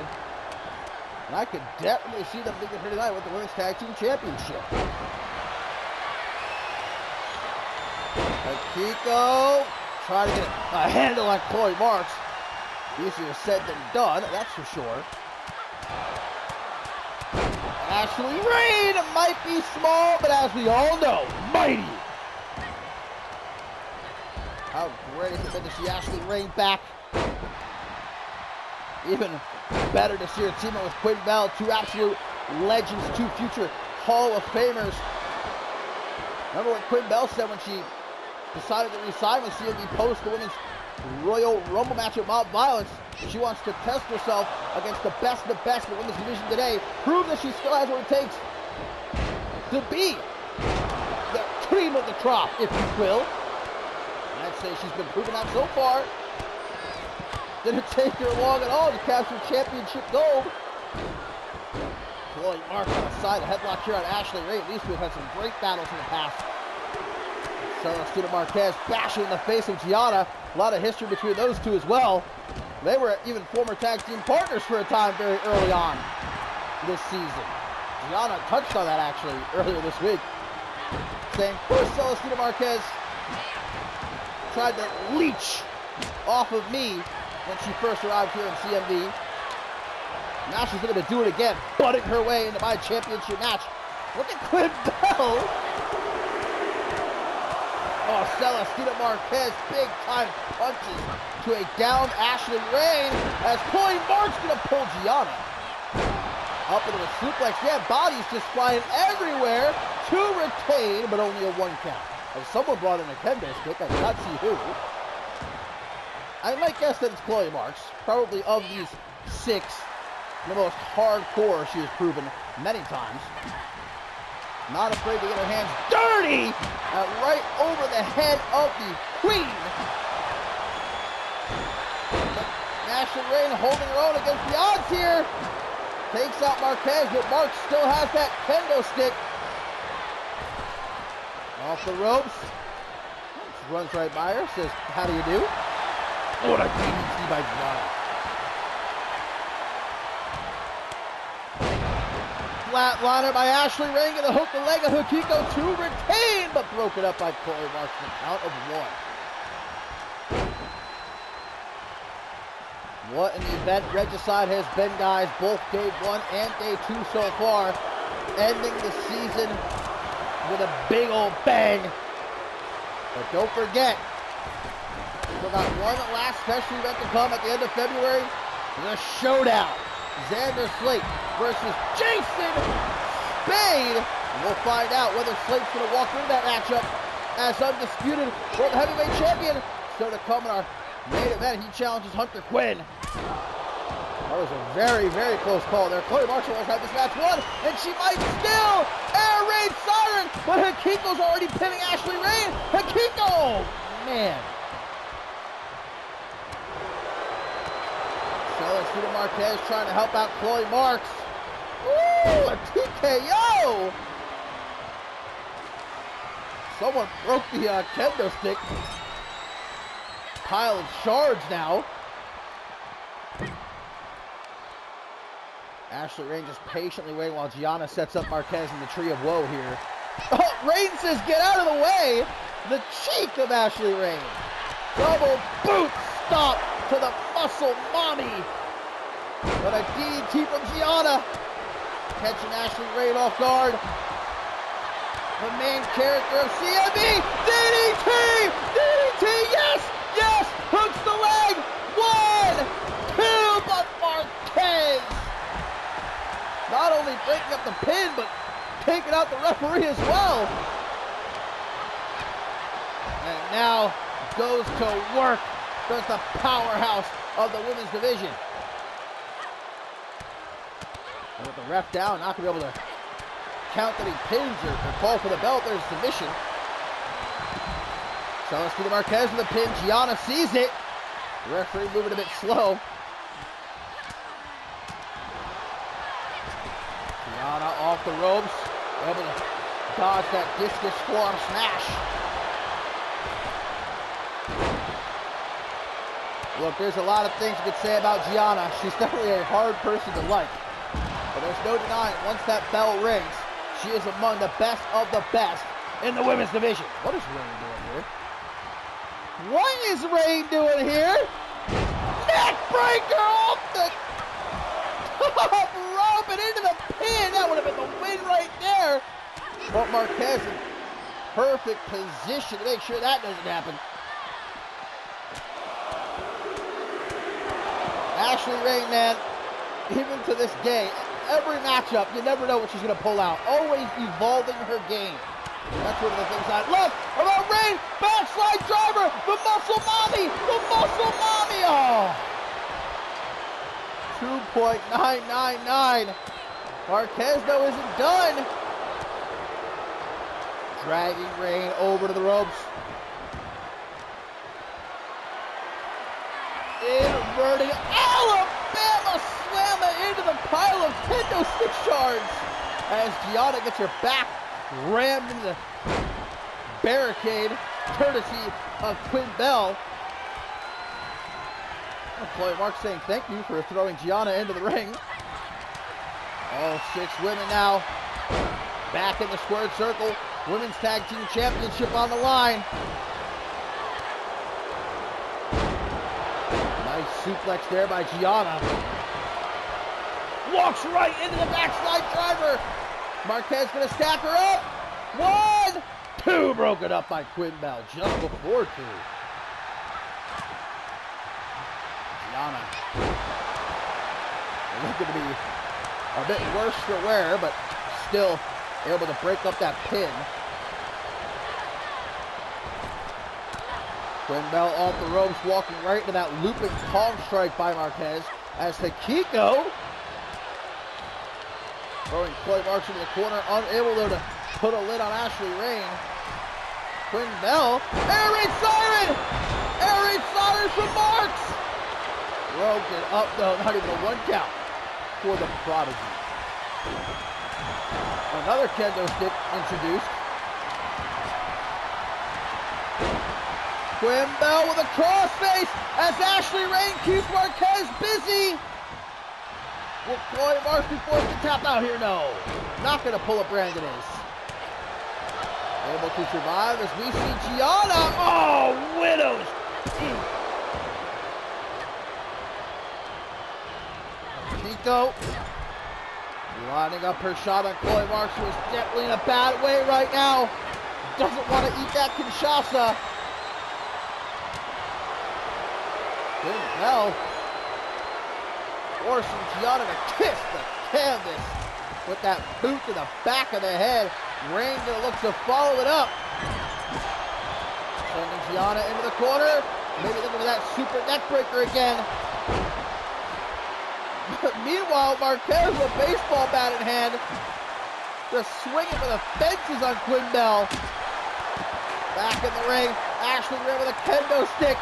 I know there's a lot of women in that locker room who would love to be in Rain's shoes right now. Whipping the hell out of Gianna with that kendo stick. Rain. Gianna fighting back. Takes her shot. Oh! Oh! Overdrive! Overdrive! Yes! We're going to have new champions. We're going to have new champions. Quinn Bell saves her tag team partner. What the hell?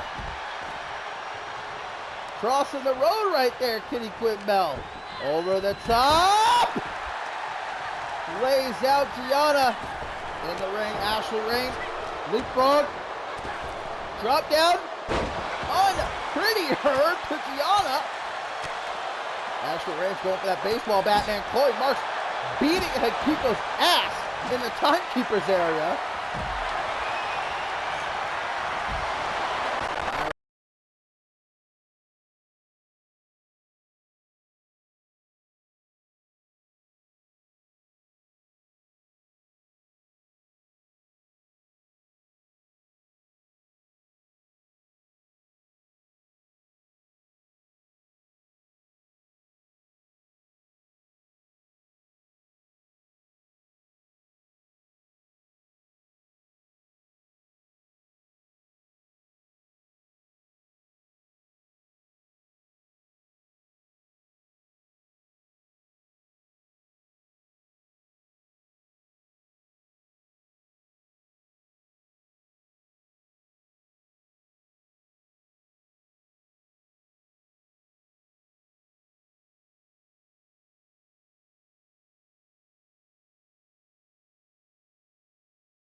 Well, my friends, here at Regicide, we have had some amazing matchups. We have had some barn burners, instant classics.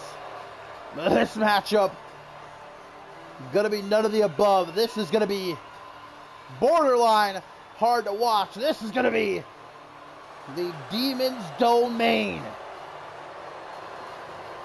as the horror of CMV, Akunin, gets ready to once and for all put down Yamashita. Yamashita, the only man to hold a win over Akunin, pinned Akunin, handing him his first loss here in CMV a few weeks ago. Akunin was not about to let that happen. Not about to let that go unanswered. And so challenged Yamashita. Challenged him to step into the demon's domain. And as you can see, that hellish structure hanging above the ring will lower down and trap these two inside, where the only way to win is by forcing your opponent to quit. There's no pins, no countouts, no disqualifications, anything gonna go inside the demon's domain. And only one man gonna emerge victorious. Lucky if they're gonna emerge at all, but oh, look at this! Yamashita! Paying homage to his roots here with this attire.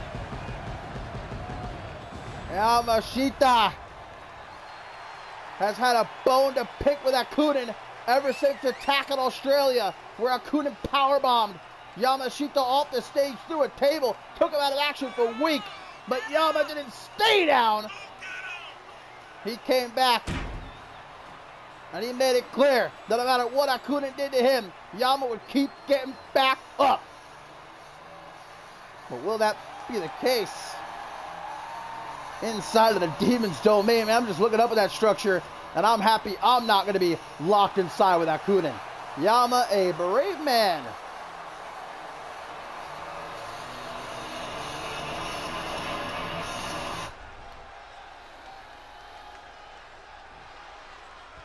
Locked inside now. Akunin, Yamashita. To settle the score once and for all, and Yama immediately thrown out of the ring. And look at Akunin like, really? This is what you're bringing? This is what you're bringing to the table? Don't embarrass yourself. But be sure Yama. Oh, and a drop kick to the back of the head.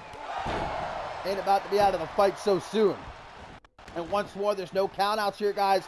No disqualifications, no pinfalls either, though. You can only win by forcing your opponent to quit. And Yamashita has produced a table from under the ring as these two now battle between the ring.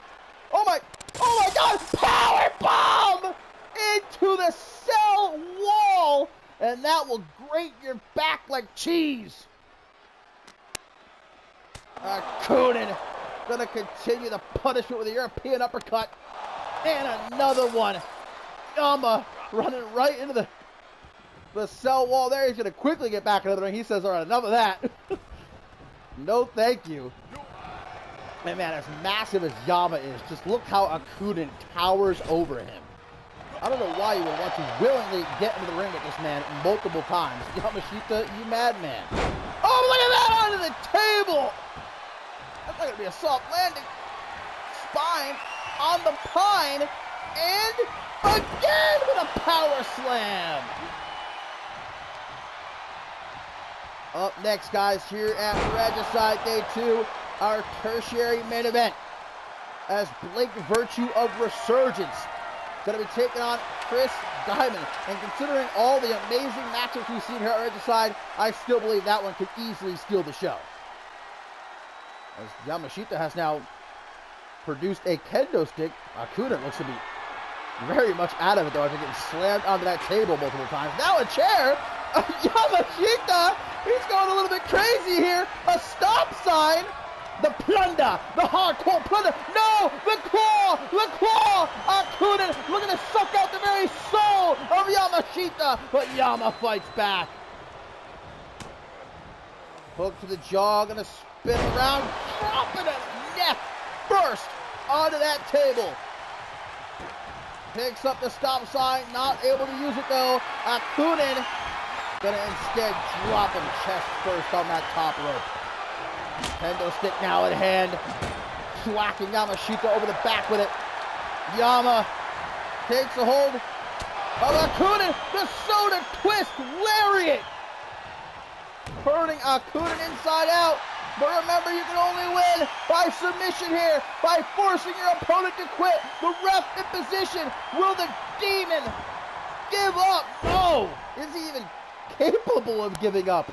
I guess that's what we'll learn here tonight at Regicide, but this match is not over now. Yamashita just realized this is going to be far from easy. Beautiful sit-out spine buster right there by Yamashita. And now waits patiently for Akunin to lift himself up in the corner. Picks up that steel chair. He knows it's going to take absolutely everything and then some to put Akunin down here tonight. Over the head and then to the knee and to the arm. Every part of Akunin's body, but look at that in an instant. Takes him down with that body block. Clothesline thrown out. Yama sees it coming. German suplex. Oh, it lands right on the corner of that table. Now, this isn't usually how a table is utilized in a wrestling match, but you can't say it hasn't been effective for Yamashita so far. Oh, the choke slam from the demon that haunts the CMV locker room. Now he's got the steel chair targeting that arm. Yama tries to fight to his feet. Oh, right to the back of the head. But Yama won't stay down. That's what he told Akunin. No matter what you do, I'm going to get back up. I'm going to keep fighting. Akunin's going to test that theory here tonight. Oh, boy. And now what? Oh, my. What is he? Akunin! Oh, my God! Throwing! No. Yeeting Yamashita over the top rope and into the side of the cell. How did he not go right through the cell? Such power exhibited by Akunin. As now these two just back and forth, tumbling over the steel steps. That just shows you mainly the drive of Yamashita. Look, most guys never would have gotten back up from that powerbomb off the stage back in Attack in Australia. But Yamashita got back up. Beat Akunin. Pinned him clean. The only man able to do so thus far. But can he do it again here at Regicide, inside of the Demon's domain? Akunin says enough of this then. Back into the ring he goes. Yama hot on his heels. Oh Lord, he might try to throw him into the cell wall again. Yamashita says, no thank you. And how about this? Vertical suplex, but Akunin able to drop down behind Yamashita. A shot to the quad, and a shot like that, guys, might take you off your feet permanently. Yamashita going for a powerbomb drop back first on the table. And now it's Akunin who's going to bring out a stop sign of his own. He didn't like Yamashita's stop sign. Face to face they meet as Akunin throwing Yama down onto the floor. There's no safe space here inside of the Demon's domain, guys. There's no area to catch your breath. There's 100% terror.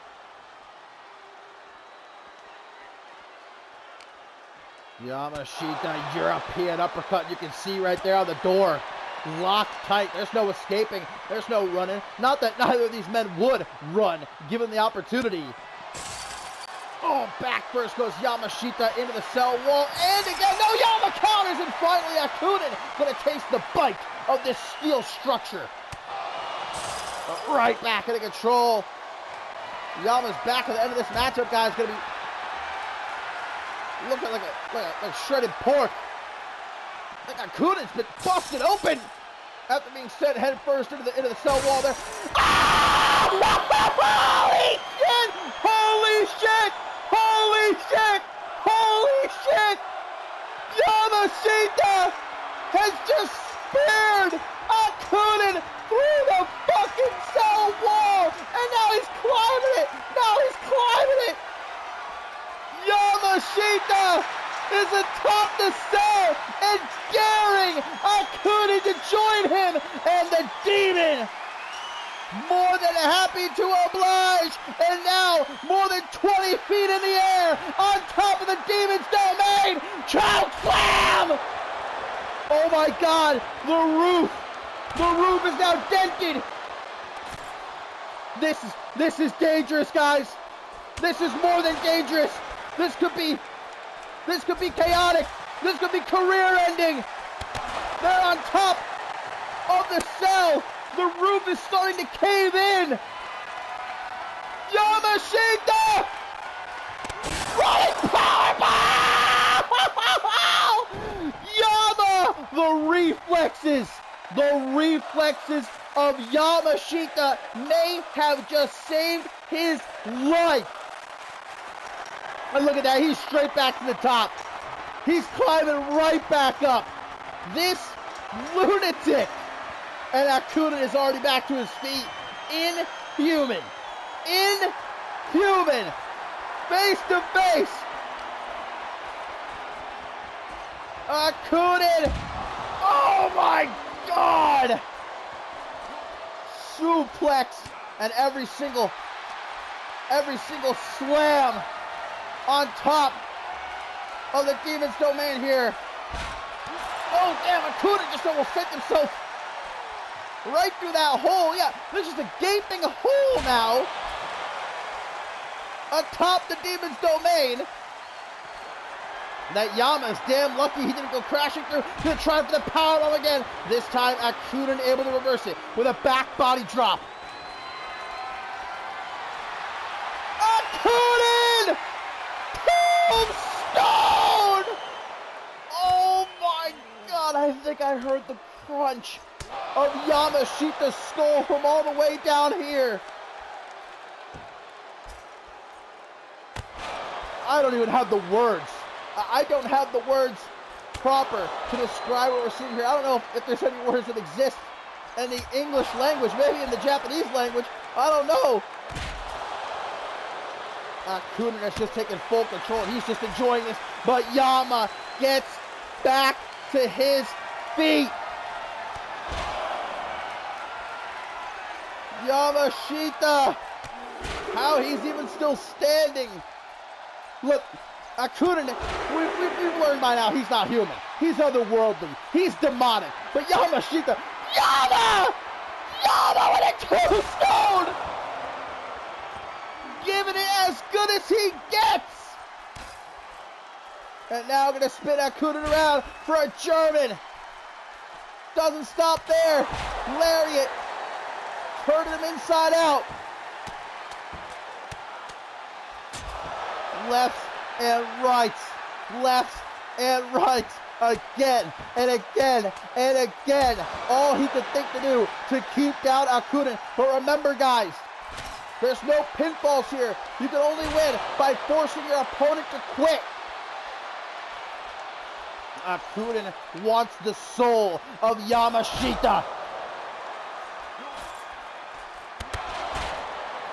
Yamashita wants to prove that Akunin can be defeated. He's already done it once, and Yamashita with another tombstone pile driver. How we are not seeing Akunin's brains leaking all over the top of this hellish structure. Oh, don't ask me. Yamashita. Look, he could do this all night long if he wants to, but the only way he wins, look at this man, oh my God! He's trying to bash Akunin's face in. Oh, Akunin almost fell! Akunin lost his footing for a moment. Oh my God! Through the top! And into a sleeper! The sleeper applied! Akunin! Are you joking? Are you kidding me? Akunin back to his feet? This can't be happening. This isn't real. Akunin! Power slam! The Demon lifting Yamashita up with a devastating power power bomb. And now, on top of the stop sign, with nowhere to go, nothing left to give, the soul of Yamashita now belongs to Akunin.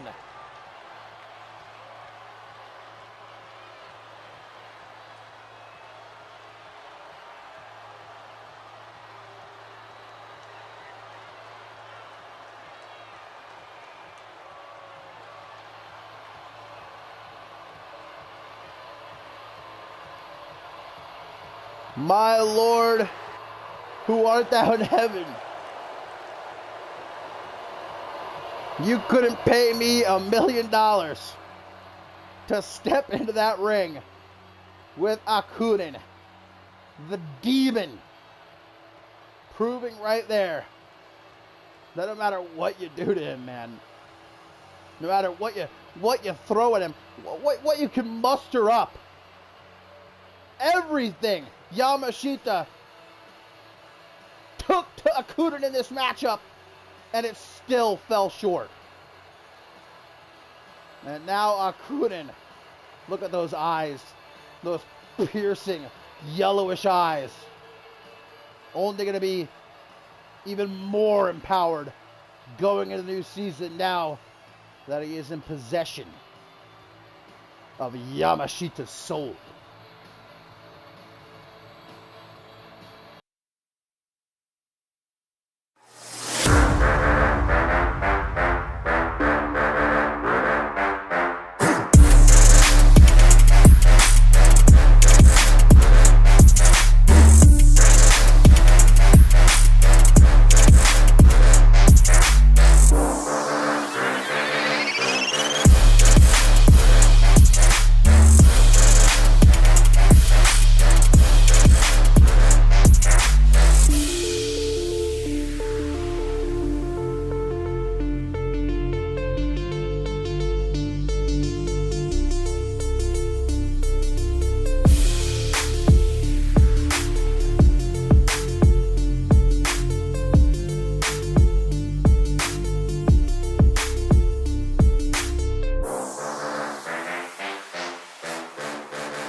I just had to down a whole nother bottle of W after that one. And we have still got 3 more matches to go here at Regicide, guys. 3 huge matches to go. And I know that I've already said a couple of times tonight that I expect this to steal the show, but after the Bloody Brit versus Hunter Quinn, after Anthony Martin versus Brandon Ace, after what we just saw Akuda and Yamashita do to each other, good luck to these two. Look, if anybody can still manage to steal the show, it's Blake Virtue and Chris Diamond. And there is the best bout machine, of course, flanked by Cameron Cray and Andrew Briggs. Briggs able to clean up nicely after his performance in the Ironclad Battle Royal earlier tonight. Hell of a run he had. Of course, that matchup eventually won by C2 Afasaki. But this is just straight up two of the best about to clash head on. And in a way, Ben Stacy's sort of responsible for this matchup happening. Oh, here's a tweet, guys, from Diamond just before he's about to come out here. He said, "I like you, Virtue. I'd even say we're friends. But tonight, I'd put Aurelius back on the map. Next season is ours for the taking. I'll allow you to coexist in our world." That's nice of Diamond. What a nice guy. But as I was saying, this matchup sort of coming our way in part due to Ben Stacy, because we know for a while Blake Virtue had his eyes on Ben Stacy, was fixing to try and recruit him to Resurgence, make Ben Stacy his protege. But lately, Chris Diamond's been sweeping the pot, has been trying to get Ben Stacy to instead join Aurelius, and it seems at this point that it's now official. We saw Ben Stacy this past episode of Octane teaming with Andre Rogers and Leon Valente in losing effort to Resurgence. But Leon Valente, of course, that man right there was also responsible, I'd say, for Ben Stacy defeating Blake Virtue in that Rite of Passage Championship qualifying match. Diamond sent him out there to make sure Ben Stacy won, to show Ben Stacy exactly what Aurelius could do for him, and obviously, Ben Stacy liked it. Ben Stacy not out here recovering from the Rite of Passage Championship ladder match, which was won, we know, by Tracy James.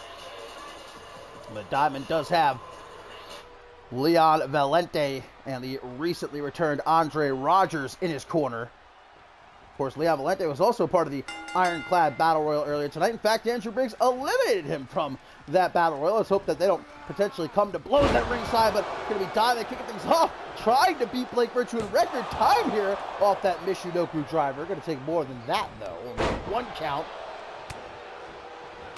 Still to come up next, guys, our co-main event, as we finally get the collision between Riley Van Wilson and Maggie Shaw, and the Women's World Championship will be on the line. It's going to be no holds barred. And then, of course, our main event, Xander Slate challenges Hunter Quinn for the Undisputed Heavyweight Championship. We know Hunter Quinn losing his AOA World Heavyweight Championship to Styles P. Godley this past Thursday during day 1 of Regicide.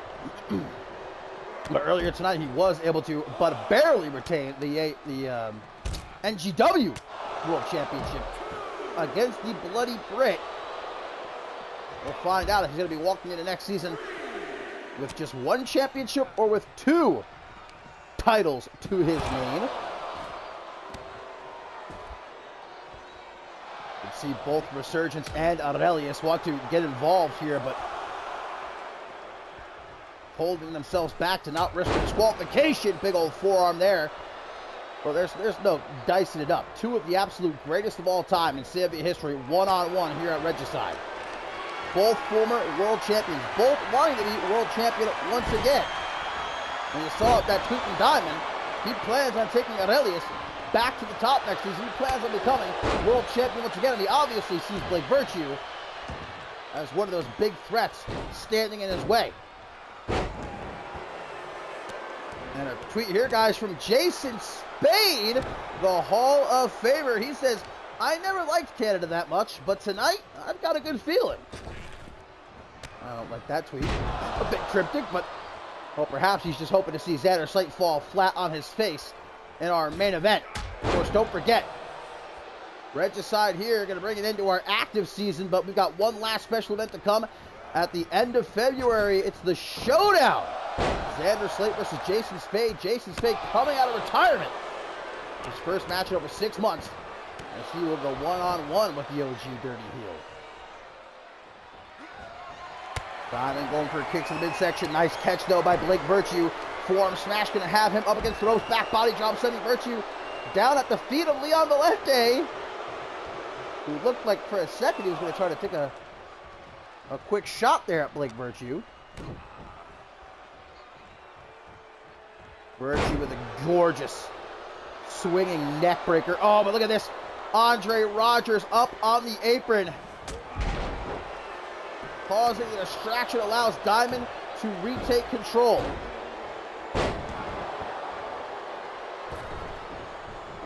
Virtue, though. Oh, you see him give that side out of Andre Rogers. Like, try that again, you son of a bitch. Hey, hey! What the hell? Andre, look, here comes Cameron Cray. Like, what the fuck? That was blatant. Where's the bell? This match should be over. Look, obviously it's well documented. Chris Diamond and I, very close friends, but I'm also good friends with Blake Virtue. You know, I was hoping for a clean contest. Obviously, that's not going to happen. The referee should send Resurgence and Aurelius to the back. With the count of 6, Diamond to take this fight back into the ring. Kick to the midsection by the British Baller, who's a long way from home, but looking for a huge win. Nice reversal of the 1916. Come on now. Now it's Leon Valente distracting Virtue, and Diamond once more back in the driver's seat. Pulls him back into a kick. Now, I expected this match to be a million miles an hour. It's actually quite slow pace between these two, which I'm thankful for after what we just went through with Akuda and Yamashita. Actually able to catch my breath here. Diamond with that kick across the chest, and he's not done. But Blake Virtue is. Hook to the jaw attempted. Nice defense, though, by Diamond. Ooh, what a hangman's neck breaker. And the long road home. Diamond just gets right back up. Was that the greatest drop kick you have ever seen? I think so. Forget the textbook. Forget picture perfect. Otherworldly athleticism from Blake Virtue, as always. Gonna try to spin him around. Maybe looking for the go to hell. But instead, Diamond sends him to the outside. Off the ropes. Flies. DDT. And these fans here in Canada on their feet. Appreciation being shown for the brilliance of Chris Diamond. And there's another Michinoku driver, this time down onto the floor, though. And you can see how badly Cameron Cray over there wants to come to the aid of his stablemate. Look at Virtue throwing Diamond right past Leon Valente and Andre Rogers. Cameron Cray daring Aurelius to do something. To try pulling some shenanigans again. Lead to the midsection. Kick to the back of the head. Oh my God. This is ridiculous now. Get Leon Valente out of here. Blake Virtue, though, taking it on the chin. Able to drop behind Diamond. Shot to the quad. Basement dropkick. Diamond sees it coming. Scoots out of the way. And now a European uppercut right to the back of the head. Woo! Into the pin. One! Is that what that move's called, by the way? I'm pretty sure. Woo! Spinning leg reverse DDT and the springboard DDT. Spins him around. And it's time to make a donation. Or maybe not. Blake Virtue counters. Breaking up foundation. Forearm smash with the best bout machine. And now some stabbing knees to the chest, one after the other. And just as Blake Virtue retains control, Leon Valente, but Andrew Briggs is also causing commotion on the other side of the ring, distracting the ref. We just got to get all of these guys out of here, ref. Come on. Virtue, patented knees to the back of the head.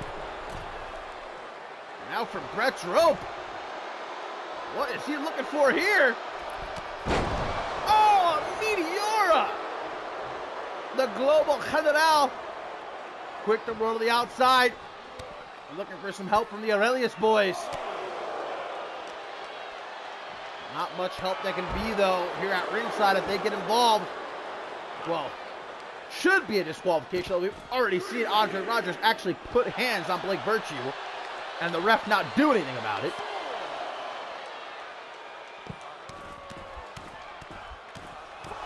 Stomping on the chest of Virtue over and over, and look at that handstand elbow drop. Gorgeous, gorgeous form. I give that a 10. Diamond just having his way with Blake Virtue at the moment. This has been a largely very back and forth matchup, but Diamond continues to take control because of the interferences by both Leon Valente and Andre Rogers. And now the 1916 attempted again. This time it connects. And now it's Andrew Briggs frantically trying to cause a distraction. Diamond not going to fall for it, though. Virtue able to kick out. He's hoping for a chance to catch his breath at ringside. Whoa! Hey! Oh, come on now. Valente just blatantly stomped on Blake Virtue. I mean, there's not even like anything you could say about that. That was as clear cut as can be. And Diamond hucking Virtue into the barricade. Butterfly suplex, man. It doesn't matter whatever Blake Virtue does in this matchup, because as soon as he gets the better of Chris Diamond, Aurelius gets involved.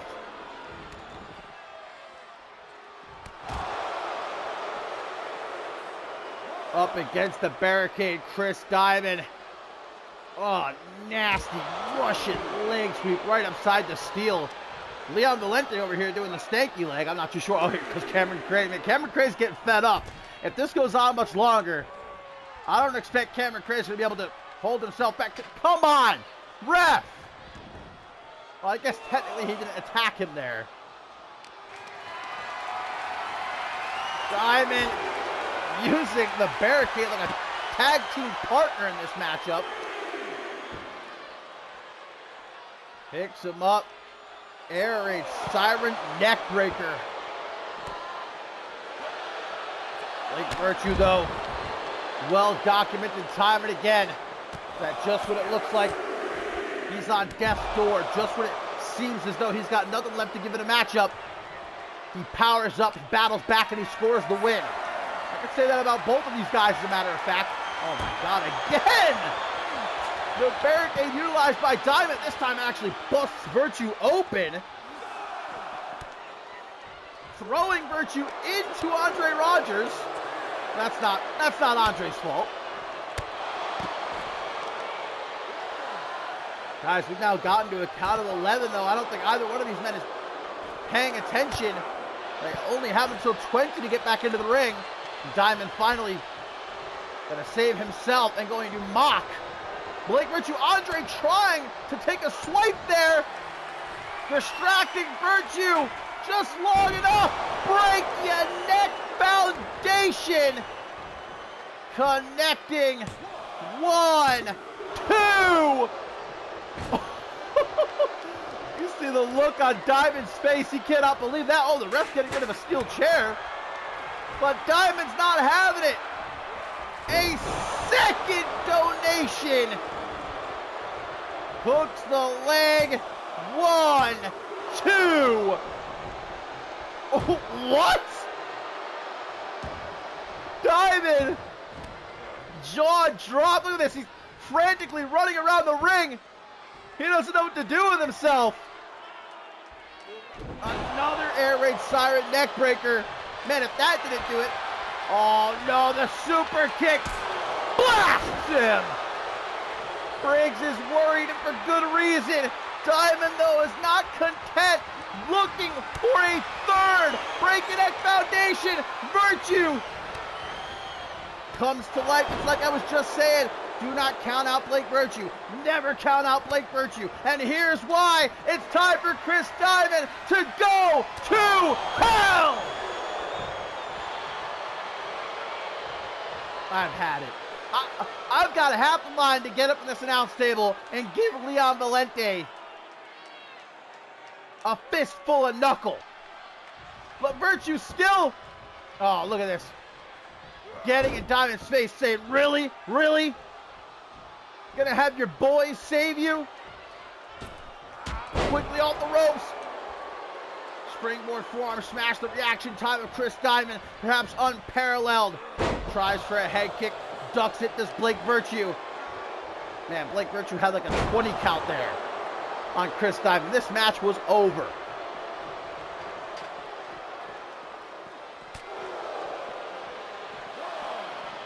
Look, again, I'll say, Chris Diamond and I, close friends. I consider him, you know, amongst some of my best friends here in CMV, but this is ridiculous. I can't condone something like this. Blake Virtue's had this match won on numerous occasions, but thanks to Aurelius,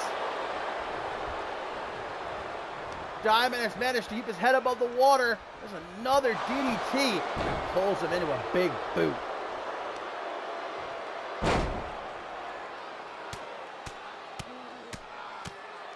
I don't think anything can really be properly resolved here, no matter the result at this point. And look, I know Andrew Briggs has tried to get involved a couple of times as well. I just wish both these guys would have left the boys in the back.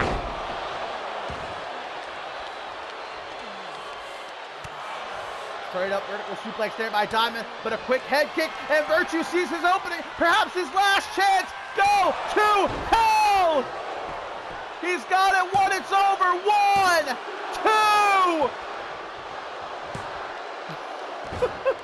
2. Listen to these fans. One more time. One more time. Does Blake Virtue have enough, though? Whatever he has left. Stalking Diamond. Go to hell. A third time. 1, 2, 3. Blake Virtue overcoming the odds in this matchup, able to endure the numerous interferences by Aurelius, and putting Chris Diamond down emphatically. And hey, if I'm Ben Stacy, maybe I'm rethinking my position within Aurelius. Maybe Blake Virtue's deal isn't half bad.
Guys, I'm going to run out of W before this show ends.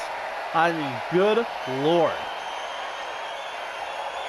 Banger after banger after banger here at Regicide. But that's what happens, man. The superstars of CMV going all out here at our season finale event. It's not about to stop because it is co-main event time. The long-awaited, highly anticipated one-on-one showdown as Riley Van Wilson at last gets her hands on Maggie Shaw. And this is a matchup Wilson's been wanting, guys, for months, ever since Maggie Shaw returned and stabbed RVW in the back, betrayed her. And since then, Shaw has continually managed to elude Riley Van Wilson, refusing to meet her one-on-one in the ring. And during all that, winning the Women's Royal Rumble at Mob Violence, capturing the Women's World Championship at Validation. But how good would it feel for the Polish Warrior to beat Maggie Shaw, to become Women's World Champion for the first time in 4 years?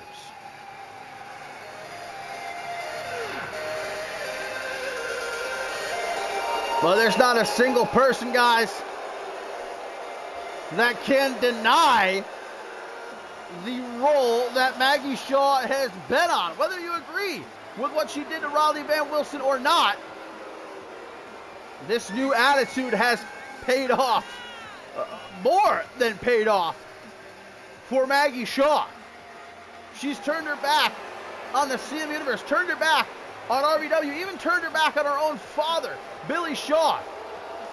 But that led her to winning the Rumble, to capturing the Women's World Championship, to being undefeated, unpinned in the last few months. But what goes around comes around, and it is revenge that's on the mind of RVW here tonight. Maggie Shaw did all she could to avoid this matchup for the longest time, but now not only is her Women's World Championship on the line, but this is also no holds barred as requested by Riley Van Wilson. That means anything goes, and Maggie Shaw does not have her champion's advantage. Because there are no countouts. There are no disqualifications. You win by pin or submission in that ring. There's going to be no running, no hiding for Maggie Shaw here. It's going to be determined who the better woman is and who's going to walk into the new season as Women's World Champion. Riley Van Wilson talking about it earlier this week. 4 years it has been since she held a World Championship here in CMV. 4 long years. She has busted her rear end to make it back to this opportunity here at Regicide, fighting for the grandest prize in the women's division. And Maggie Shaw's not going to waste a second. A shovel, now that is pretty apropos as she looks to bury Riley Van Wilson here tonight. That's exactly what Maggie Shaw wants to do, rid herself of RVW once and for all. Shed everything that she feels held her down for years and years. No longer caring about what anyone else thinks. No longer caring about the thoughts, the feelings of the fans. Maggie Shaw is only interested in one thing, and one thing only, that's herself. That's taking herself to the absolute top of this women's division. That's becoming one of the greatest women's competitors of all time here in CMV history, to join the likes of the Ashley Rains, of the Jade Divines, to one day be in the Hall of Fame. I'll tell you what, a first defense against someone the caliber of RVW, that's a hell of a way to start padding your resume. Look at these blows by RVW.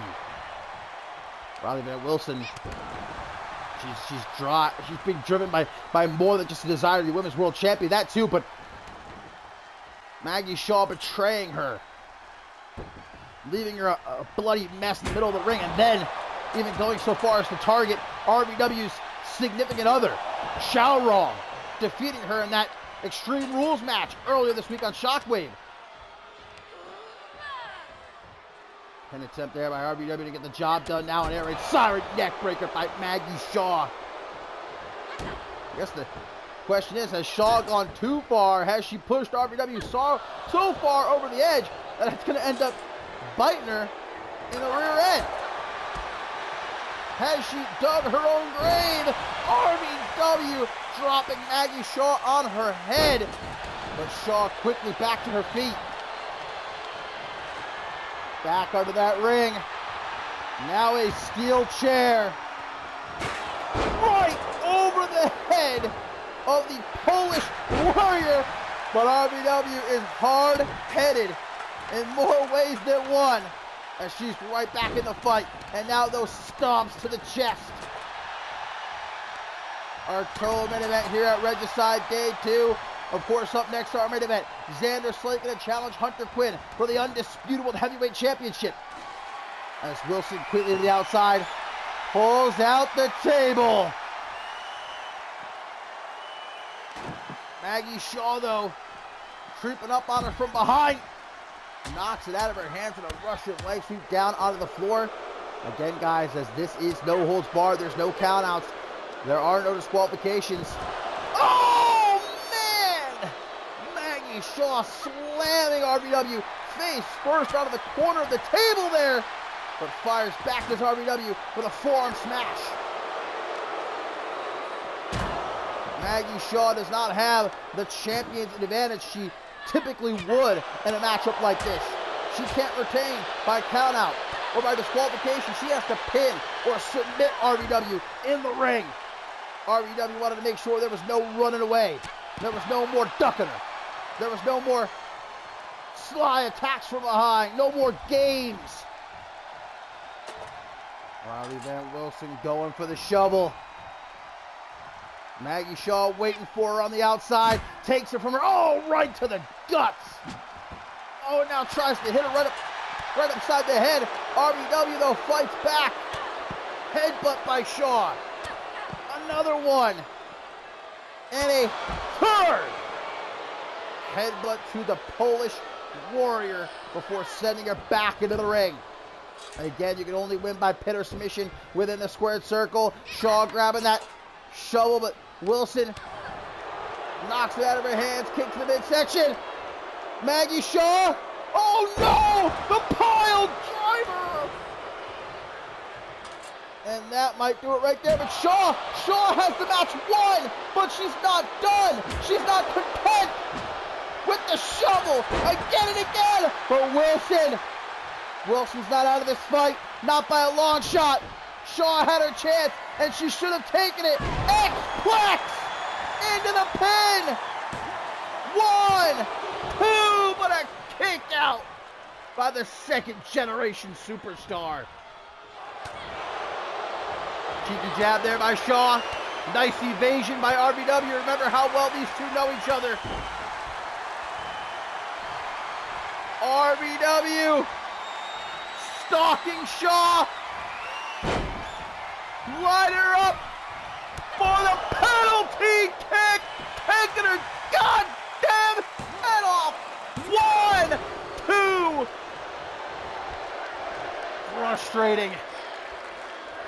Frustrating kick out there. You can see the frustration evident on the face of RBW. She thought that she had it won right there, and I'll tell you what, I did too. Now Shaw trying to get back into this matchup. Well, that's a desperate pin right there by the champion, but maybe the desperation will pay off. No such luck for the women's world champion.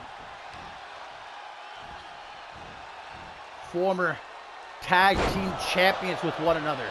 These two fought alongside each other in their very first ever women's War Games match.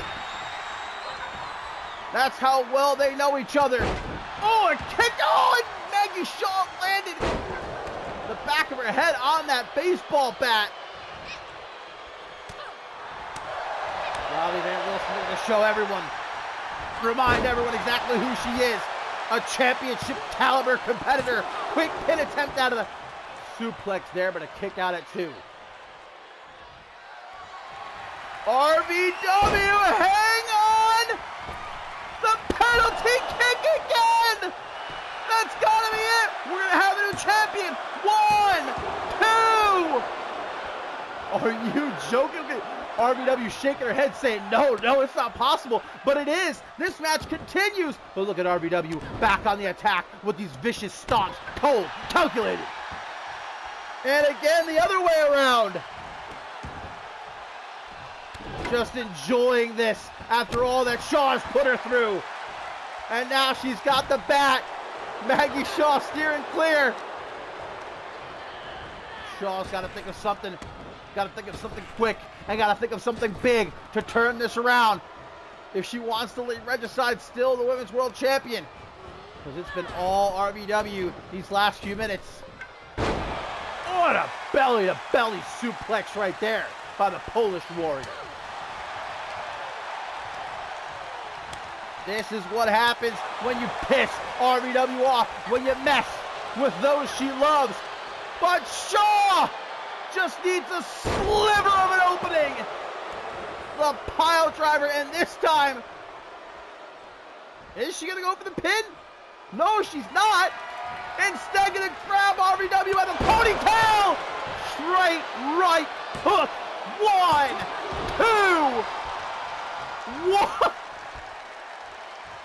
Maggie Shaw going right with a baseball bat, saying into the knee. And again, a third time, Wilson back to her feet though. Throwing Shaw into the corner. Stop to the gut. Big drop kick. Shaw's in trouble. 1, 2. RVW's got to be thinking at this point, guys, what do I do? Do I have what it takes? Everything she's thrown at Maggie Shaw in this match. Off the top. Misses the chop. And now Shaw throwing her back into the ring. But taking her time. Going for that shovel. RVW though back in the ring. Doesn't give her the chance to use it. Dragon Screw. Forearm smash puts Shaw down as Riley Van Wilson looks her in the eyes. Trying to go for perhaps a third penalty kick. Maggie Shaw trying for the knockout punch again. Back and forth, back and forth. Up against the rope, Shaw might not know where she is. And RVW with the shovel again and again. Shaw fights back. On the edge of my seat right here, quite literally. I don't know what the hell that was by Maggie Shaw. At this point in the matchup, man. Oh, dropped on her head. 1, 2, 3. She's done it. RVW has done it. The 4-year drought is ended. Revenge is hers. And so is the Women's World Championship.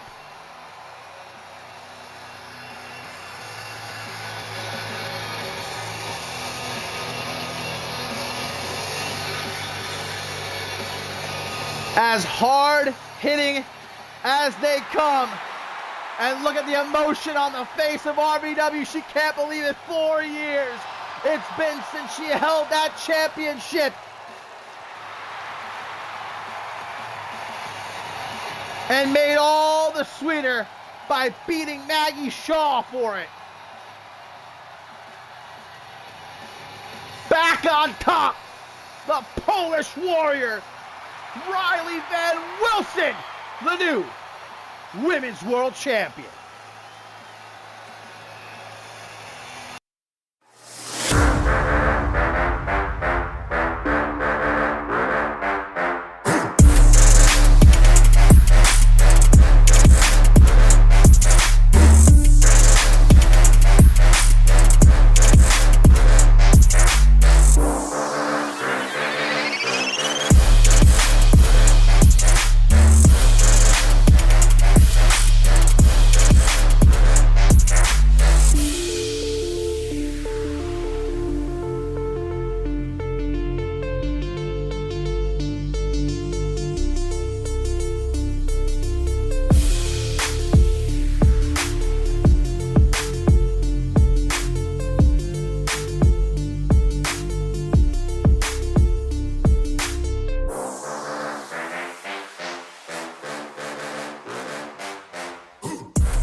Good Lord, my friends. I've hardly got anything left to give. I guess it's a good thing that we have finally reached our main event of the evening.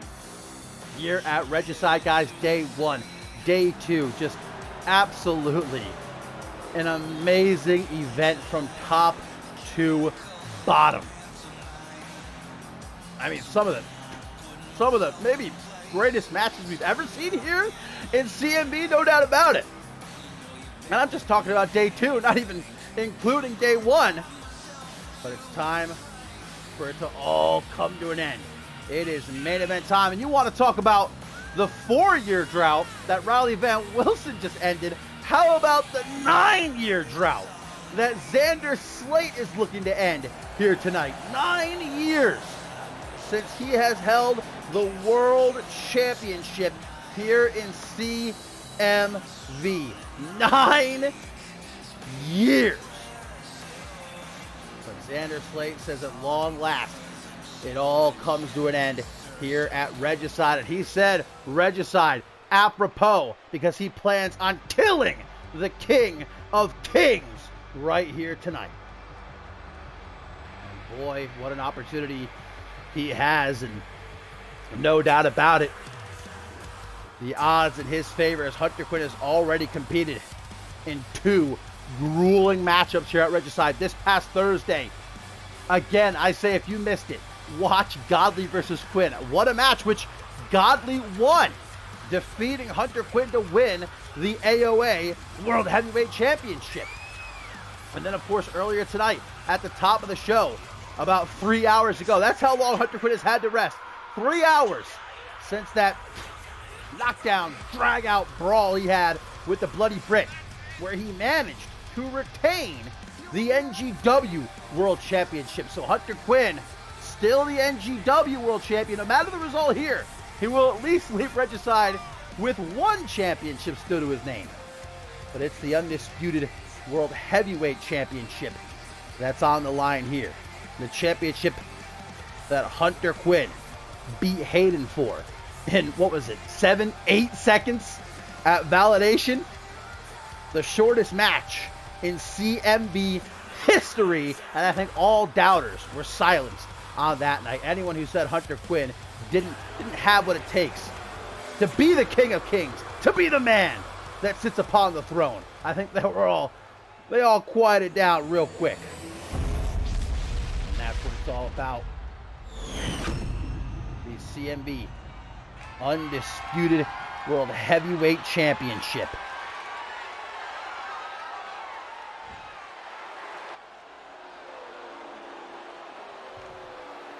The OG dirty heel, Xander Slate.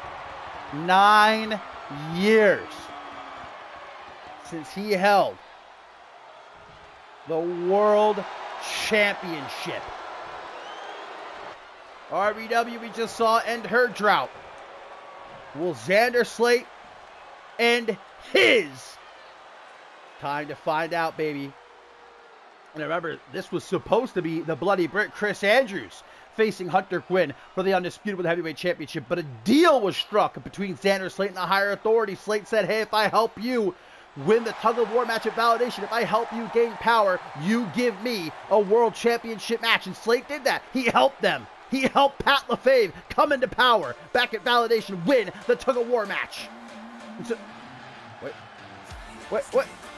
wait just a second, guys. This match is about to get underway. The bell about to ring, and look who's coming out here. Look who's here.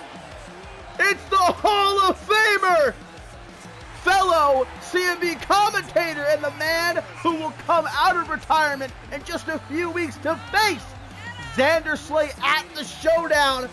It is Jason Spade. Looks like he's going to get himself a front row seat for this matchup. Xander Slate looks absolutely beside himself. But now the bell does ring, guys. And despite the distraction now at ringside, things get underway. And Slate pretty quick to show off the muscles. Look, Slate's put in a lot of work.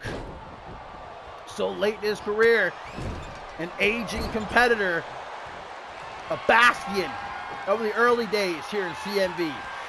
where he ruled the roost.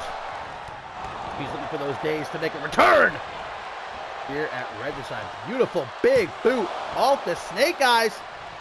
And I'll tell you what, Hunter Quinn, if I'm Hunter Quinn, all right, I'm appreciating the fact that Jason Spade is out here, because if nothing else, this is going to throw Xander Slate off his game, even if just a little bit. And Hunter Quinn needs absolutely all the help he can get here.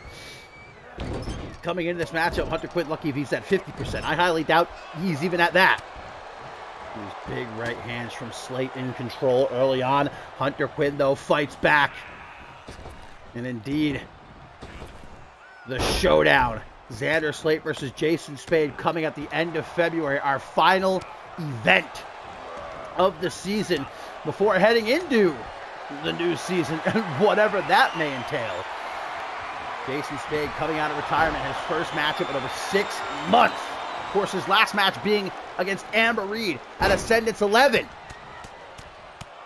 Will Xander Slate be undisputed heavyweight champion by the time that match comes around? And with Jason Spade at ringside, we heard from him earlier tonight. He let out that tweet saying that he's got a good feeling. He doesn't typically like coming to Canada, but he's got a good feeling about tonight. And well, obviously we're seeing now what he was talking about, as he's got the best seat in the house for this one. Hunter Quinn off the ropes. Ooh, big knee right upside the head. Now he's going to try and go for the good eye of Xander Slate. You can't blame Hunter Quinn for taking absolutely every single advantage he possibly can here. I'm certainly not gonna berate him for perhaps bending the rules, maybe even breaking them. Look, he's 1-1. He lost to Styles. Be golly, that's a loss that really stings for Hunter Quinn. Losing that AOA World Heavyweight Championship, that championship that meant so much to him. But he managed to come back. He managed to beat the Bloody Brit to retain the NGW World Championship. Now, can he get the job done here? One more match, one more hurdle in Xander Slate. Hunter Quinn saying what up to Jason Spade real quick before getting back into the ring. German suplex, just going to yeet Xander Slate clear across the ring. As now he hoists up. The OG Dirty Heel caught with that kick to the midsection. Big old double axe handle and a quick pinfall attempt by the challenger. Not going to be enough to get the job done. Not by a long shot. One of those nasty big boots from Xander Slate that he is well known for. The barrage of elbows, and showing that, of course, as the OG Dirty Heel, he can play dirty as well. Perhaps dirtier than anyone else in all of CMV history. Look, you don't want to try to get dirtier than Xander Slate, okay? It's just not possible. Lifts up the undisputed world heavyweight champion. The beautiful disaster kick. And then right into the choke. He's got to watch out, though, because in this matchup, Hunter Quinn has the champion's advantage. That means that this match ends by a countout or by a disqualification if Slate's not careful. Hunter Quinn will leave still the undisputed world heavyweight champion, and Slate has waited just far too long for this. Over 9 years, guys. Xander Slate, a 2-time world heavyweight champion here in CMV. The last time, though, that he held that world championship over 9 years ago. Slate back to the choke, doing all he can to wear Hunter Quinn down into the pin. We're going to have a new champion here at Regicide. No. Hunter Quinn quickly to the outside, trying to catch his breath. But Slate going to stay on top of him like a monkey on a cupcake. Always got to be careful of the count. Pay attention to the referee.